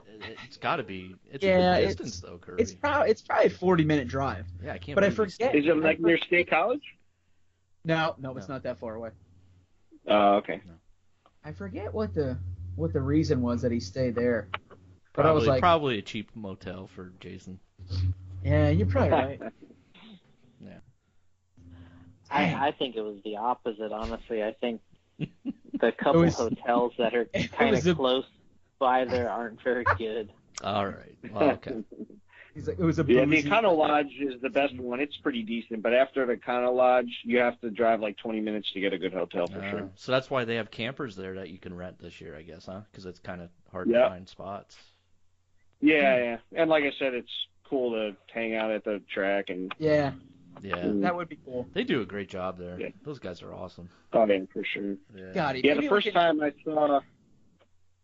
time I saw Kirby at LCRC, I think he was on the track with some camera on a big stick. Oh yeah. And I'm like, sure. I'm driving around. I'm like in my race, and I'm driving around the track, and all of a sudden I'm going through the sweeper, and this camera sticks out on the track, and I swerve to miss it, and I'm like, what the hell was that? Oh, and I'm like looking, I'm like, oh my God, the guy's got a camera. I thought it was like some car wrecked in the sweeper or something. I didn't know what the hell it was. Oh, I'm out there killing Paul's lap tons. Oh. Yeah. Nice job. Yeah. So you're the one that got Kirby kicked off. I did get a lot of looks like, what the? Well, it looked like when you're just driving, or it looked like you're out there doing cartwheels like Chris Farley or something, and jumping around in the infield, and yeah, like you look like you were so excited to be out there with that camera. I'll tell you what, though, when you see the footage that I got, unreal. I mean, it's unparalleled. Well, when you have that online anywhere? Cars. I do. I'll shoot you a link. It's on Vimeo. Okay. It's actually, Gotti, I think we have a Vimeo account, Radio Impound Podcast at Vimeo, and I believe that's what it's on. Oh, we do? Yeah. Oh, sweet. Yes, we do. The only video ever on there. I have multiple videos on there, but and being a former driver, I knew where I could, set up in the infield and not impede anybody's vision and stuff, minus the camera out on the track, Yeah, I'm going like 40 miles an hour on the sweeper, and I'm thinking I'm going to hit some car, and I'm like, what the heck is going on? Oh, man. Got Kirby doing cartwheels. This is what happens when you invite us to a track. So just so you know, right? Just so you know what you got yourself It's all into. downhill, right? Yeah. Oh, that's why I don't go anywhere. I stay home. But maybe we will see you there next weekend. Who knows? But if we do, we'll that'd be cool. Discuss it, Gotti. Yeah. We'll discuss it. See what's up. Mm-hmm. Sweet. All right, Paul. It was great having you on the show. Appreciate it. Yeah, thanks a lot. Yeah. Sure. Anytime you need anything, or you want to promote something to our tens of listeners, you can come on the show and promote it. Cool. That's awesome. Yeah. You want to give a shout out to your sponsors and brag up about J Concepts and how great they are, stuff like that. Yeah, actually, well, I mean, I could actually talk about that for a second if you don't mind. Oh, go ahead. Yeah.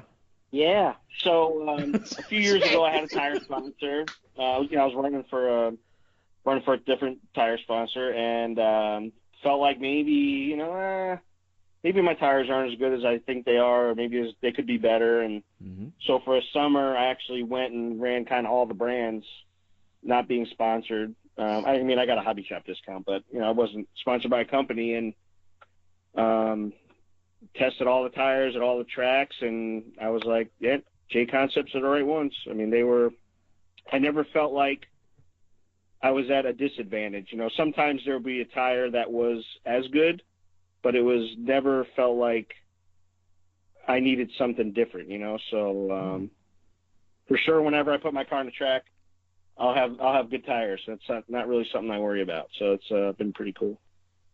That's some good peace of mind. But definitely appreciate that. I mean, we like Paul being on the team, all the knowledge he always has, good input, stuff that we try to work on, and it's not necessarily always immediate, but we work on it. Yeah, for sure.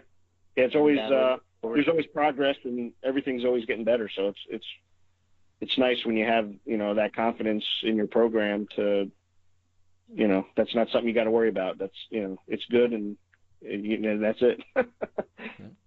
Perfect. Very cool. But no, it made it worth having me on here, right? Yeah. Jason's like, that's what I was looking for right there. Right there. Like, all right, well, I can go. So basically my sponsors, Serpent, Sanwa, Pico, Nitro Pro, MIP, J Concepts, A-Main, Hobbies, PT Oils, Avid, TQ Wire, Easy Customs, Customized Innovations. I think that's it. Radio Impound Podcast. Radio Impound Podcast. Yeah. Canadian Bean Orange Lucky Hat. Yeah.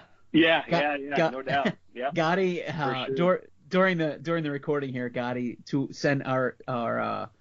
sent to our group a picture of you wearing the orange hat. I was like, there. Yeah. Oh, that was Jason. That was Jason. All right. Gotta give Jason credit. I sent the video of Chris Farley doing cartwheels like Kirby on the track. Yeah. Oh, nice. Great.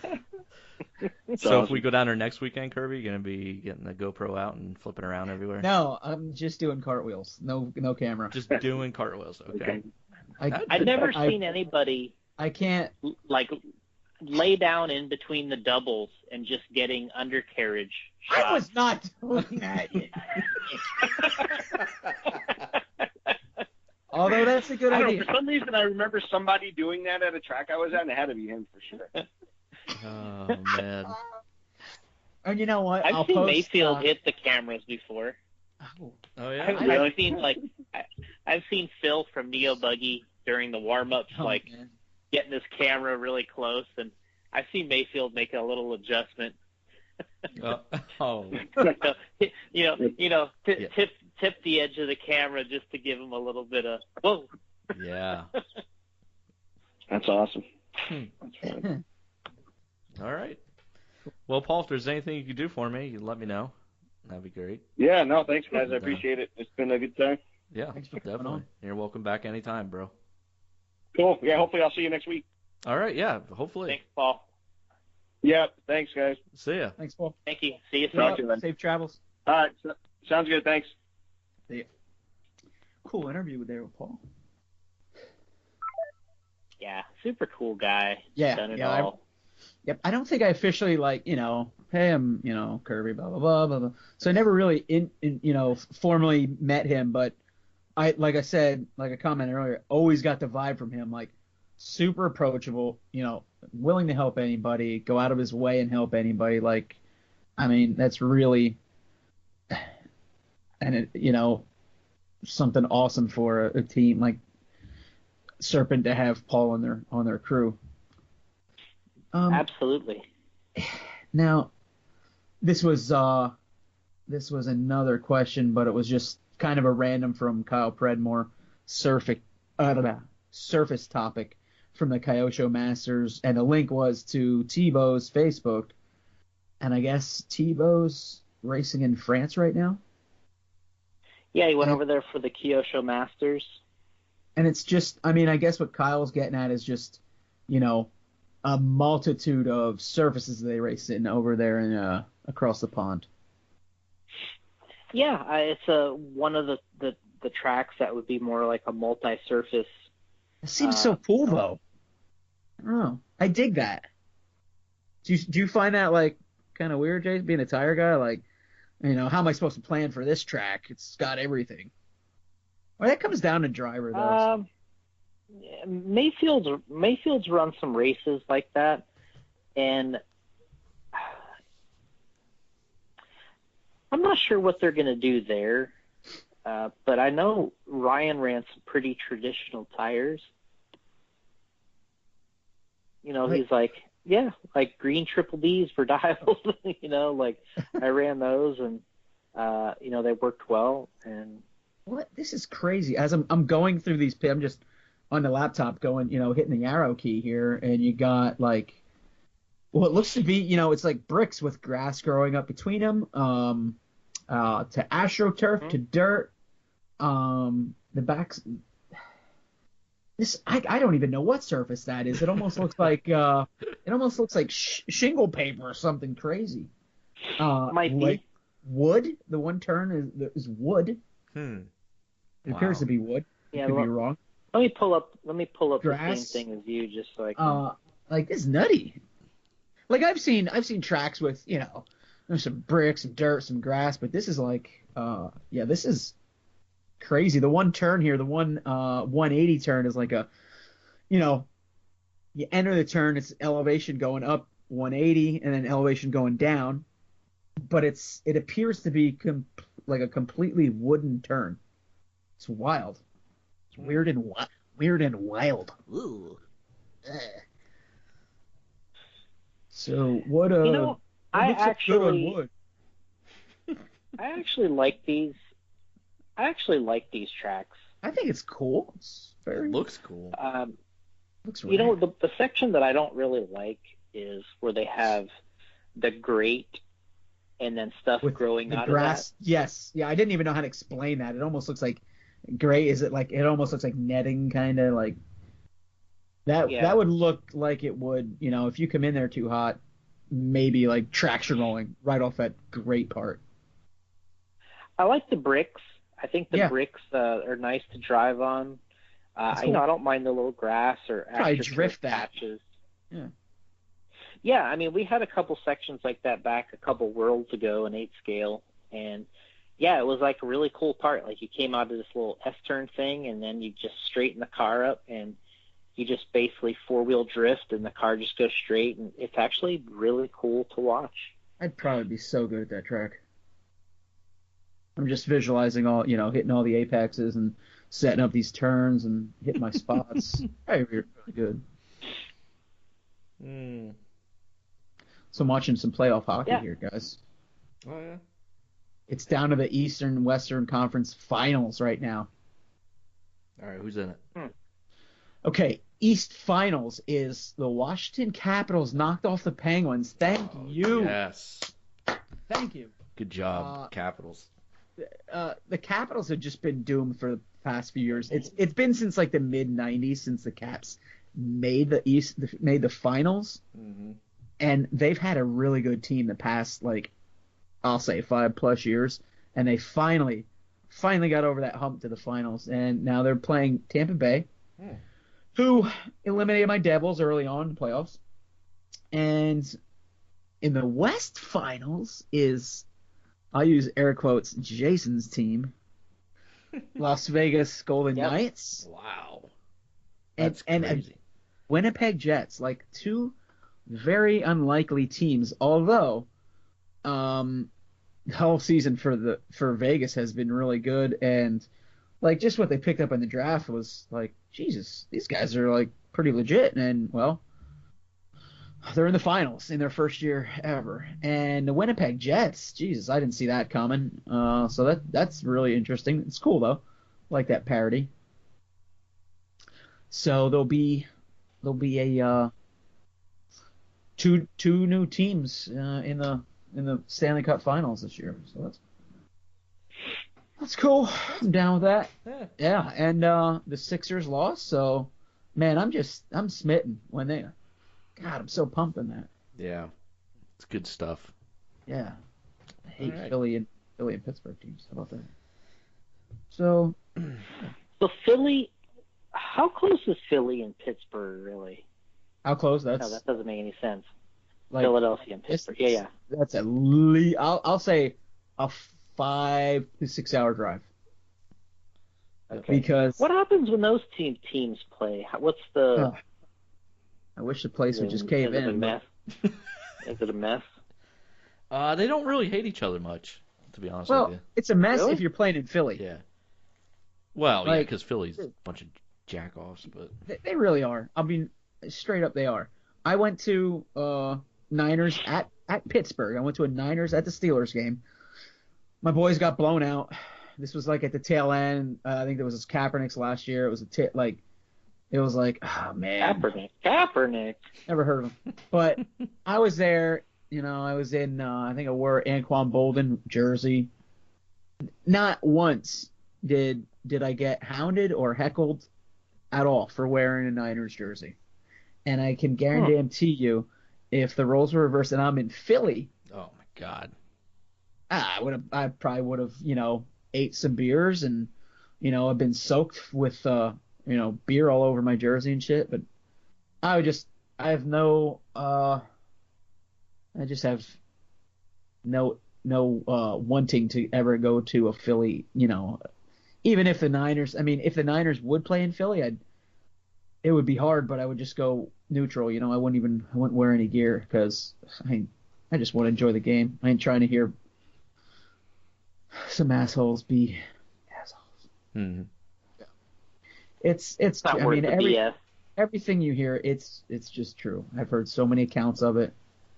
Like, and there's no like moral gauge there. Like, kids, it don't matter. You're getting heckled if you're not a Philly Eagles fan. That's all there's to it. Jerks. So. Can't believe we lost to them. Jason and Gotti.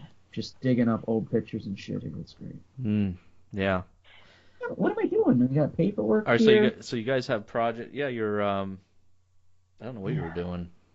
I think I'm looking at heats like, oh man, I should get out there and get in Paul's way here. A lot of motivation in that picture. Oh, I was like, dude, Stone Cold Killer. Yeah. No. So you guys have projects to do. Watch King of Kong. Gotta watch that. I don't know when I'm doing this, but if you could find Chasing Ghosts, that's another one to watch. Now that's the same guy, right? This is for the listeners too. Yeah, it features the same guy, Billy Mitchell. And, right. I mean, there's other people Chasing in there. Amy? No, Chasing Ghost. And King of Kong. Jason, watch those. You'll love King of Kong. Okay. You have Netflix. I think it should still be on there. If not, then I don't know where you're going to find it. But because YouTube makes you pay for it.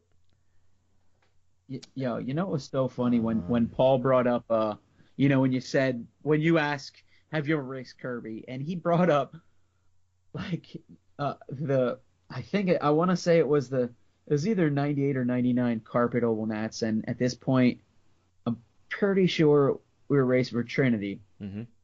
And that was the hobby shop that had the old school double dragon, cabinet, double dragon game. And my one buddy that I raced with, Steve Fume from Connecticut, he's like, the trick to this game, right? You just hit him with the back elbow, which is, I forget what, in that game there's the joystick and then punch, kick, jump. And I think it was the punch and kick simultaneously is the back elbow. So you can literally beat that game just doing back elbows. Oh my god. That's it. You could literally beat it on a quarter. Huh. I didn't know that. Back to my childhood, just dropping, changing out dollar after dollar after dollar trying to beat Double Dragon. All you had to do was back elbow. Just need the back elbow, yeah. Because the Abobos, the big tall characters, the muscle-bound guys, that's the only way to really beat them, the elbows. Oh. And that's how easy it was. Damn. Yeah. What are those guys up to now? You still in touch with those guys? Friends with them on Facebook and stuff? Friends with them on Facebook, yep. Frank I see still around? No, I don't know what Frank's up to, man. I haven't seen or heard of Frank in a while. He was racing full-size stuff. That's the last I heard of him. Palomita. Frankie Palomita, yep. Him and his dad were a trip. That was because most of our racing career was, we're like, not pitted like next to each other at the table, but we were always like, competing against each other, opposite teams always. And then there for like a year or two, we were both Trinity, so it was like, yeah, this is pretty cool, We're on the same team now, and it's like, little like superpower team there. So that was fun. Dream team, yeah. Yeah, kinda. But dude, his dad was such a trip. He was like your typical like when you think of like like an old dude from Jersey, like how his mannerisms, how he talks and speaks and acts, it's Joe, and he's such a trip. Oh my god. This I think it was 95 paved 95 Roar paved nationals in Arkansas. I forget. I don't remember what town it was in, but they drove there, and Frank wasn't the like he was carpet guy. Like he was awesome on carpet. Anything like cap tires and stuff were just a different. That was like out of his realm. So they really had a good they had a fun time, and Joe was just a trip, man. That race was so much fun. It was just like it was a complete comedy act the whole time. It was just one of those trips you'll never ever forget. It was pretty fun. I TQ'd, get this, 10 scale modified. TQ'd the first round, right? Overall TQ first round, and which ended up being my best round for the 4 qualifiers. And the last heat, I got bumped out of the A main. Didn't make the A. Oh my god. The one now this was racing for East Coast at this time, East Coast Motors. Hands down the best brushed motor in the game. Jason, well, I'll duel Jason to the death about that one. But no, I mean, hey, I'm joking. But any kind of brushed motors, man. Rob Cutman of Custom Works fame, he didn't race. He was like the motor guy. He went there and did motors for, me and all the other East Coast guys. And dude, the one qualifier, Ryan sets the car down, and you don't, back in that day, you don't take practice laps. Maybe just a little trigger off the line, and Rob had that shit backwards. So one of my qualifiers didn't even count because the motor was fucking backwards. Oh my god. And I'm thinking like, you're kind of pissed, but what can you do? Like, this are, we're sitting good. I TQ'd the first round. We're sitting good. We're all right. Yeah. And then I didn't qualify. Like, oh man, it would have been nice to. Yeah. Damn you, Rob. Damn you, Rob.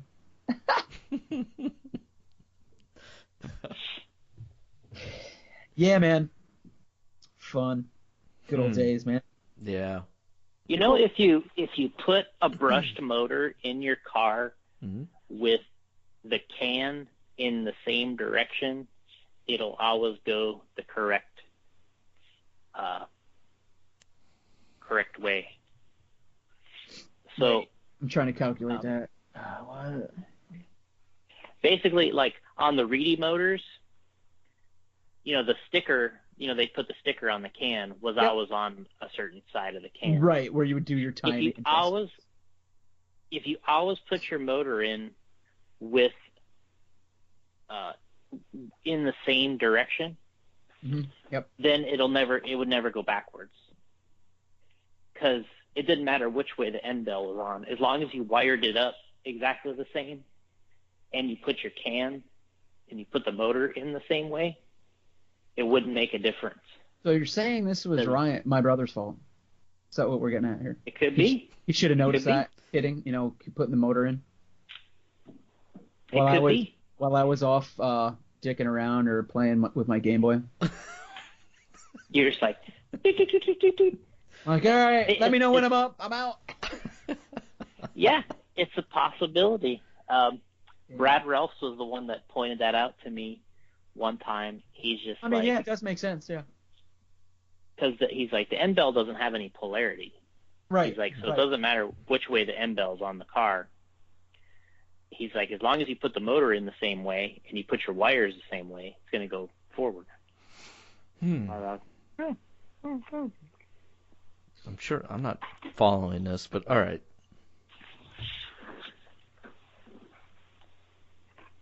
Yeah.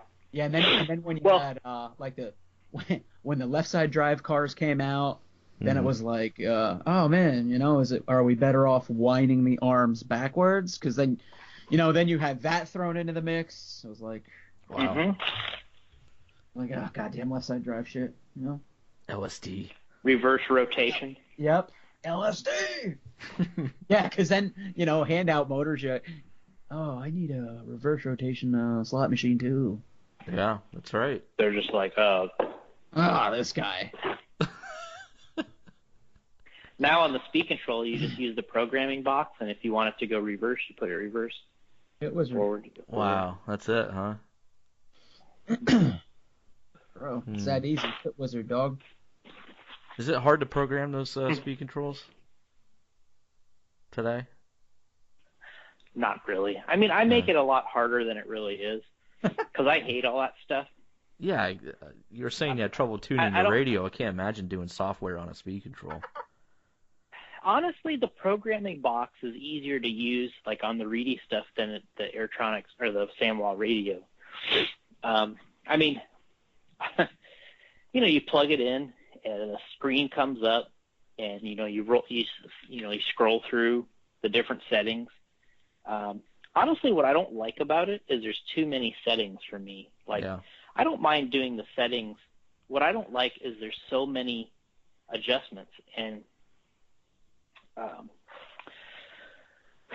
every little thing you can adjust. And to me, there's just a certain way I want it to feel. And I just don't think it's right when I'm driving if it doesn't feel that way. To me, there's the drag brake. There's, the sensitivity and how smooth it is, and, when you're rolling on to full power. And if any of those things don't feel right to me, that's what I'm trying to change. But I'm not really trying to do anything out of the ordinary or out of the box. There's a lot of frequency adjustments. Oh boy. In the speed control, brake frequency, throttle frequency, and they all have a different effect on the way it feels. And then there's boost control. You can add boost to it, and people love the stuff though. They love those adjustments. And to me, it's less attractive. I'd rather have fewer adjustments, because I don't want to, get down this rabbit hole that you can't get out of. And it's intimidating. To me, I've always felt like I can make the necessary driving adjustments as long as the equipment feels correct to me when I drive it. And as long as it feels smooth and it's somewhat linear and the brakes work correctly, I feel like I can make the driving adjustments. I don't ever want to change the equipment for something that that I feel like I'm not doing. Like, I don't want it to be a crutch. Like, I just want it to be a little tweak here or there with brakes or power. But I don't really feel like, I don't want to use it as a crutch. So to get that feel, do you have to go through all these freaking adjustments, or can you just adjust 3 things or whatever? No, you can keep it. You can keep it basic. And I usually do. There's many times then I don't have the programming box or something when I've put in a new speed control, and I'm just like, man, I'm just going to run with whatever it comes with. Mm-hmm. And it feels pretty good. But I don't know what it is. It feels like I'm much more sensitive to the radio adjustments, the speed control adjustments, the motor, than I am with the settings on the car. To me, all that stuff, I feel much more than I feel the settings on the car. I can change holes on the shock tower and change springs and 2.5 weight on the shock oil, and kind of I'm just like, I guess. It feels a little different. Mm-hmm. But to me, you change. Yeah, I don't. To me, when I go and run, I expect small, minute changes. When I move things around on the car and make changes, I expect small feeling differences. And when I drive and I feel the radio and the electrical, to me those are big things. And when I drive people's car, the first thing I always do is I'll just say, your electrical doesn't feel right to me. That's like the first thing that I always pick up on is something doesn't feel right with your speed control or your motor. And you either got too much brakes or you don't have enough brakes. To me, there's a lot of big electronic problems and adjustments that people don't have right. And then they're trying to tune the car to try to make up for some of these issues they had with their electrical. And it's tough. I'm just like, hey, I'm like, the reason why the car doesn't feel right in this turn is because you have way too much brakes. Okay. I come into this turn, I hit the brakes, or I'm, trying to make an adjustment here, and Like you have, and you can, to me, it's like they're experiencing problems with their car for the reasons that they don't really think that they are. They're trying to make like setup changes, and it's like, hey, these are all electronic problems that you're having. Wow. And because, and I think it all depends where people's mind focus is. Sometimes people are just like, they want it to be all about the car, the setup, and all that stuff. So they transfer everything they're thinking of to those type of things on the car. Oh man, when I got off the brakes and I did this and I did that, and maybe the anti-squat isn't quite right. And I'm just like, no, it's like that would be to me a smaller change or something minute you're going to feel in the driving. The reason you're feeling a big problem is more than likely because something's not right electrically in the car, your adjustments and the overall your ability to handle those things. So, man, so much stuff. So, I'd be lost. I posted the Vimeo page up on the Facebook page, so people can check that out. I forgot all about those videos.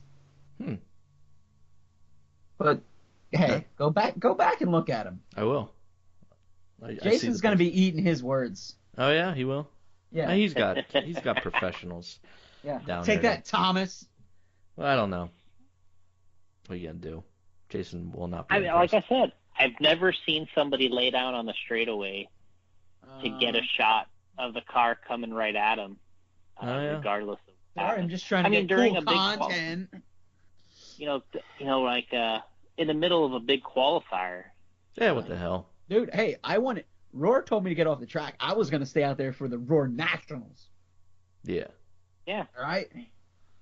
Then I thought about it. I'm like, the thing about Kirby for an hour is, my impression is even if you were in the infield taking video, if somebody crashed, I bet you'd get there before the turn marshal would. I would. I've done it a few times. Mm-hmm. I know. Yeah, I figured you're the kind of guy that's just like so fired up to get it done. You're just like, I had to edit those out. Yeah, almost ate a few, but it's part of the job. Oh, I get that hazard pay, What are you trying to say, Jason? What? Oh, I don't know. I thought you were trying to say something. Kirby goes all in on anything. I'm all out. So, yeah, on anything. All my friends know that too. All out or get out. Yep. All out. Like I watched the not to segue into a better not be Michael Jordan. Into a rabbit hole here. I listened to that whole interview with Stone Cold Steve Austin. Mm-hmm. And like I said, I never really realized how big he was. Oh my God! In that game, and in his interview, he mentioned how the reason he had to get out of it, and sort of his mindset about everything, and who he learned from, and kind of the business, and pretty cool. It was a good interview. At the end, the guy asked him to do. He never asked him to show him how to do the dual beer thing, and he had a little cooler there with the beer, and he had no problem, getting it done. Was that a YouTube? You watch that on YouTube? Yeah, on YouTube. All right, I gotta check that out. Oh, by the way, gotta put out not a disclaimer, but in case there was, people like audio clarity and stuff. My landlord, they got a new lawnmower. It was a lawnmower then. I thought. Jason So it was a lawnmower. Their older riding mower took a shit the other day, and they just got like a really snazzy 0-turn Johnny, pretty badass mower. So they probably like mowed it twice just to get out there and mow. But yeah, so if you heard something weird in the background, that's what it was. She was super pumped to get on that new toy, that new mower out there zipping around. Oh. So yeah. Yeah, what the hell? Sorry, folks. My bad. That's all right. But hey, it was only for a little I'll bit. show you what I'll show you what the lawnmower looks like. Okay. Oh, wait. The RC one? So you're talking about? Now the one that's outside. Oh boy. That's outside next to your house. Does it look like Bigfoot? I mean, is this Bigfoot mower? No. No. We're gonna switch it up. Oh boy. While you guys are doing that, check us out on Facebook at facebook.com/Radio Impound. Check us out on the. If you're listening to this, you already like the show. Like, I guess I don't have to do all that. That's all good. YouTube. Are we on YouTube? Right? Who's up? Oh, that's right. Put it. You? Got it. You set that up. I forgot all about that. I've got the show on YouTube now. So if you, Jason likes to listen to interviews with like Stone Cold Steve Austin and stuff on YouTube while he works. So I actually had a lot of requests. I had requests for that, not just Jason asked me to do it. I get it. Yeah. I actually had people say, "Hey, can you put it up on YouTube?" And I'm like, "Well, yeah." Well, at first I was just like, I guess I could, and then, I see other people do it too. So I was like, you know what? I'm gonna sit down, take some time today, and figure out how to do it. It was pretty easy, and now I have it up there. Yeah. So it's up on YouTube at Radio Impound. Give us a like. Because it really helps us out. And if you're there, you might as well just go to KHan187. Yep. After you subscribe to Radio Impound, go to KHan187, subscribe to him, go to J Concepts. You can just type J Concepts on YouTube, and they got 2 or 3 channels. Subscribe to them. I'm sure you guys already do all this, but spread the word. Tell your friends, family, whoever else, enemies, whatever. Just tell them to subscribe to everything. We need likes and subs. We just added the 1 or 2 new vlog episodes. We did 2 this week. I did watch one. them. One is live right now, or is up right now. As of today. Okay. Yeah, new touring car and stock nationals at OCRC. We put that up, and then we have a new one coming up that'll be up next week to go along with some photos we're doing. So. We've already finished and got done 2 new ones. So I watched that one, Paul Wynn with the RIP logo on the touring car. See, we're in the touring cars too. We're into on-road racing. We're not just doing off-road here. We're into on-road.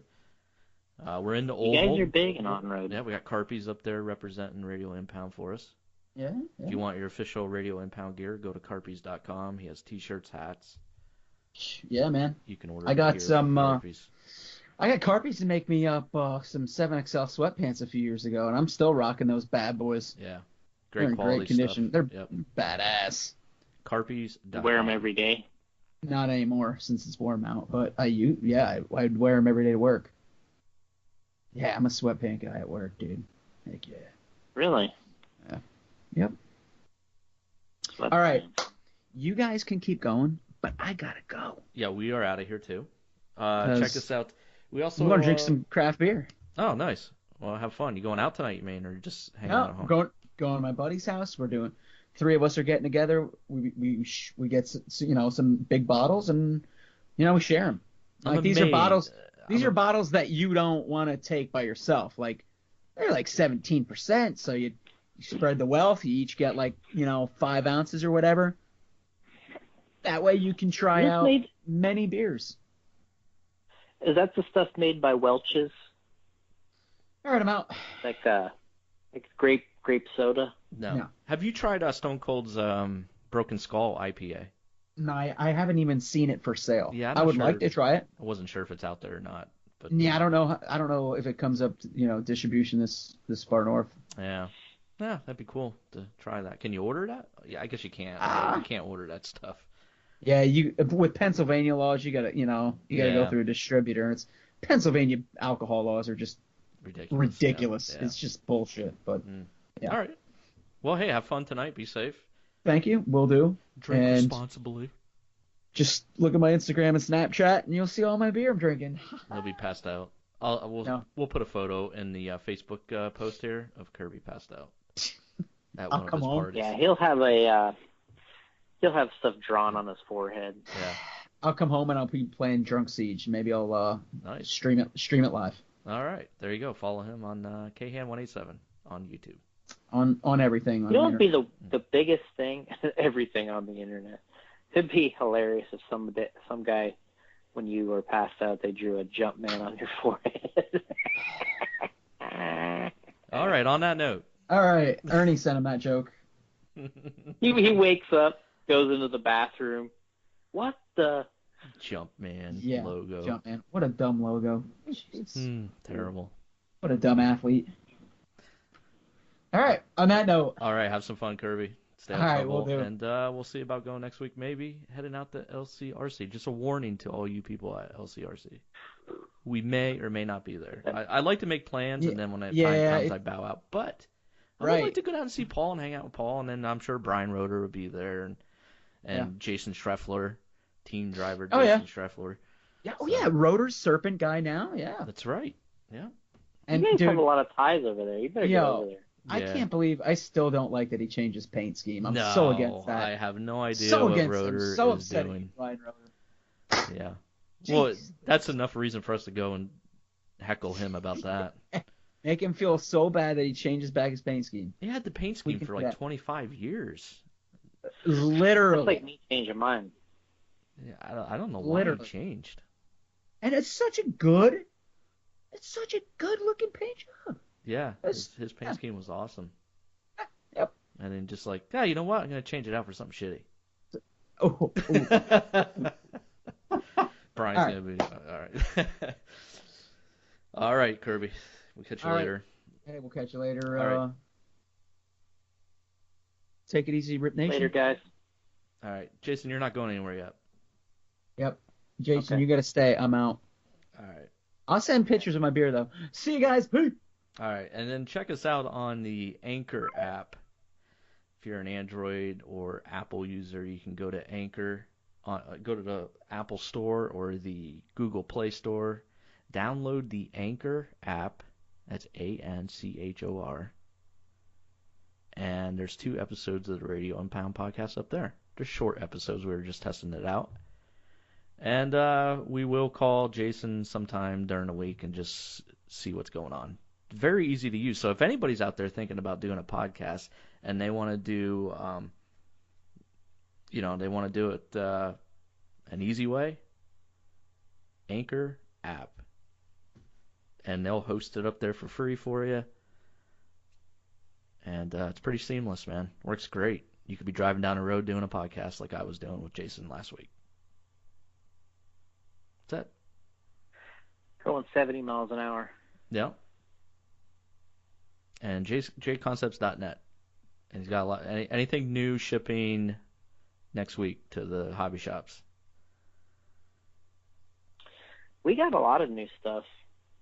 We recently did that orange parts tray. We gave them out. It was a gift for the racers at the Stock Nats, but then we've recently released it for sales for everybody. Okay. So that's shipping out, though?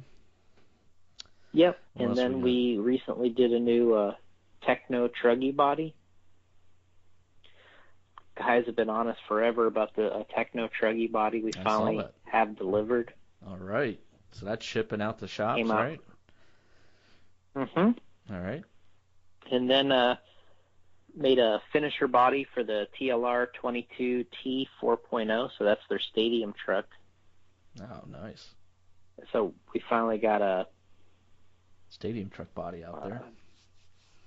Yeah, for the 4.0. I mean, the biggest difference is that truck is laydown transmission now, and you can run the rear shocks on the front or the rear of the rear arms.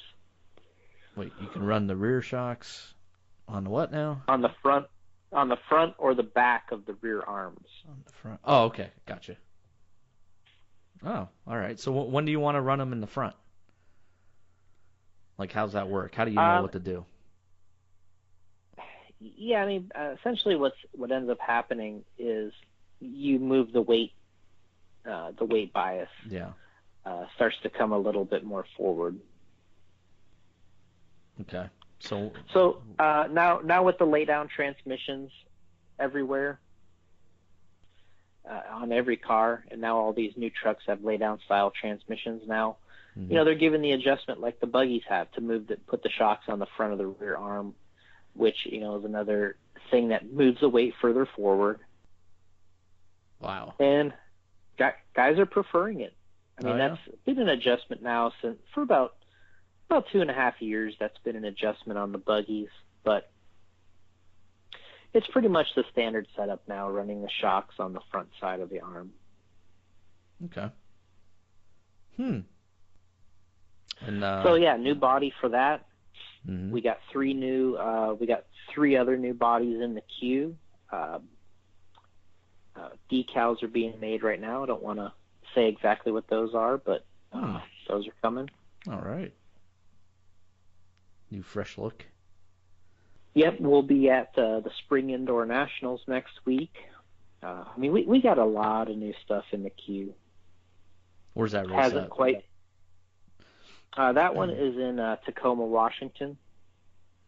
So we got to do a cross country trip for us. Oof.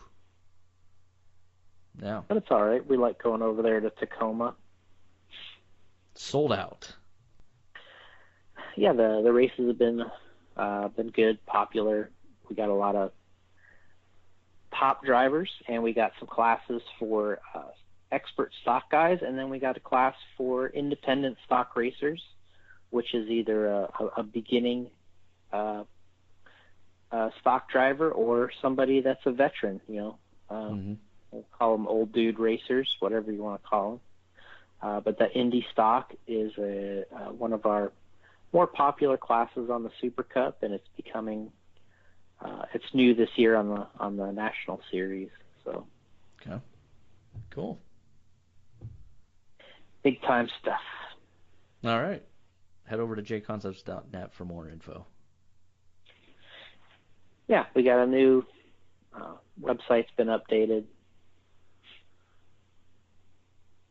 Updating it all the time with the latest and greatest race results, new bodies on the front page, new race results on the home page, new videos added. So always active. Always active. Yep. All right, and head over to Radio Impound Patreon at patreon.com/Radio Impound, and I got some stuff to give away from Jason from the Stock Nationals. And I think one of the items we're going to give away on Facebook to everybody. You just got to share the post. And then we'll figure out, pick a winner from there. So when I post it up, share. That's the sign. Whatever you want to give away to the guys, for everybody. You gave me 2 plaques, a shirt, and one of the shirts is mine, and Ryan Mayfield body. So we'll figure something out. We'll post it on Facebook, and then you guys can share the heck out of it, and we'll pick a winner from there. And I want to give away to everybody, and plus the patrons, you know what I mean? So, got to give something to the patrons. So I appreciate you guys throwing some shekels our way, and cannolis, I thought. Cannolis, yes. Throwing some cannolis my way. Keep us Italians happy. Me and Paul Ciccarello. Us Italians stick together. So yeah, throw some cannolis our way, and it's much appreciated. Thanks for everybody sticking with us. So there you have it. Radio Impound Podcast, episode 171, coming at you. This will be up on YouTube too. Oh, so this one's going YouTube. They're all going on YouTube from now on. I mean, they're going to Podbean and all this other stuff in iTunes, but you'll also find it on YouTube. So guys like like Jason could sit at work and pop YouTube up and just listen from there. And you can just see the pretty logo the whole time. The Radio Impound logo. Yeah, for some reason I like watching on YouTube. I guess maybe because you got the speakers already, and You're not the only one, man. There's a lot of people that listen to podcasts through YouTube. And I'm not talking about video and stuff. I mean just straight up audio. Yeah. So, there's a lot of wrestling podcasts like that. There's video game podcasts like that. So I said I better get on the ball for you guys because I got a lot of requests for it. So there you go. It's up there. Pretty much everywhere now. Boom. Yeah. All right. I found some, I don't know what I was going to mention, but I was going to say I found some vintage photos at my parents' the other day. So we're going to be seeing those popping up on my Facebook and Instagram page. I found some pretty good gold old school photos. Some great. My mom kept a racing, like a little journal thing about my racing when I started. Oh wow! And man, there's some great photos in there. The one I posted with me with the fish and the Bigfoot hat. That's just the start of what we got. So. Wow, that's awesome. I was wondering where you're getting all these old school photos from. I was like, oh, Jason found an album somewhere. Yeah. Got some good ones. Nice. Isn't that nice that she took photos? It's good. It really is. I mean, you wouldn't have it. Without, you just wouldn't have this stuff. And I mean, now photos are... Yeah, so easy to do. Back then it was an effort. You had to take the photo, go get it developed. It was just a project. You had to... Sometimes I wonder if it would be kind of a nice idea, if you had an ability to take your favorite photos and get them easily. And there might already be a service for this, but you could just transfer your favorite photos and you could get them printed and delivered, sent back to you. Mm-hmm. CVS sort of does the same like that. I use the CVS app here. And some of the photos I have on my phone, I just click on them and send them through the CVS app, and I could either go down to the store, pick them up, or they can mail them to me. So what size are they when you get them? You can pick the sizes. So, what's the standard 3x5 or something? Yeah. I usually go with that. But if I want an 8x10 or something, you can order that too. It's pretty nice, and the CVS app works great. I've never seen that. Yeah. I love photos. I'm such a big photo guy. Like, I prefer photos. I could do that. Yeah, I think because I store everything in Flickr, and I think you can even order them off there if you wanted to. So, which I never did that, but I'm pretty sure you can. You can even get them on to make a gift for somebody. You can take a picture, put it on a mug or a blanket, stuff like that on Flickr. Yeah. But yeah, there is services out there like that. But CVS is one of the real good ones. Yeah. Yeah, I would be interested in doing that because it's nice to hold it in your hand, the photos and stuff. And yeah. Ends up getting stored in your phone and you kind of lose it. Yep, absolutely. Gets deep and and sometimes gets lost. You kind of realize that. Yeah, I realize this, looking through, now looking through these photo albums, and you're like, this is it's kind of gone out of style, but might be a time where it comes back. I don't know.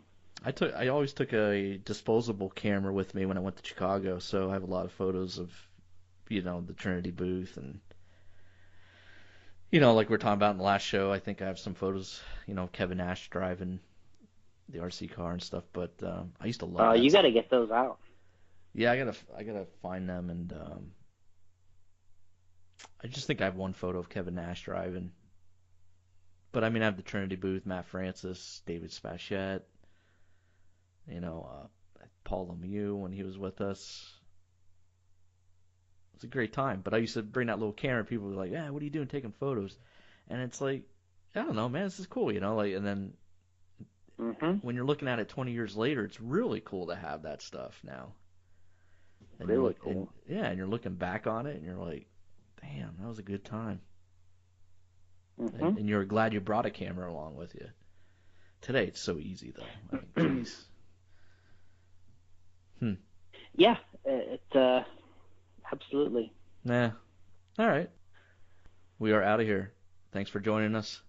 Radio Impound Podcast. We are out.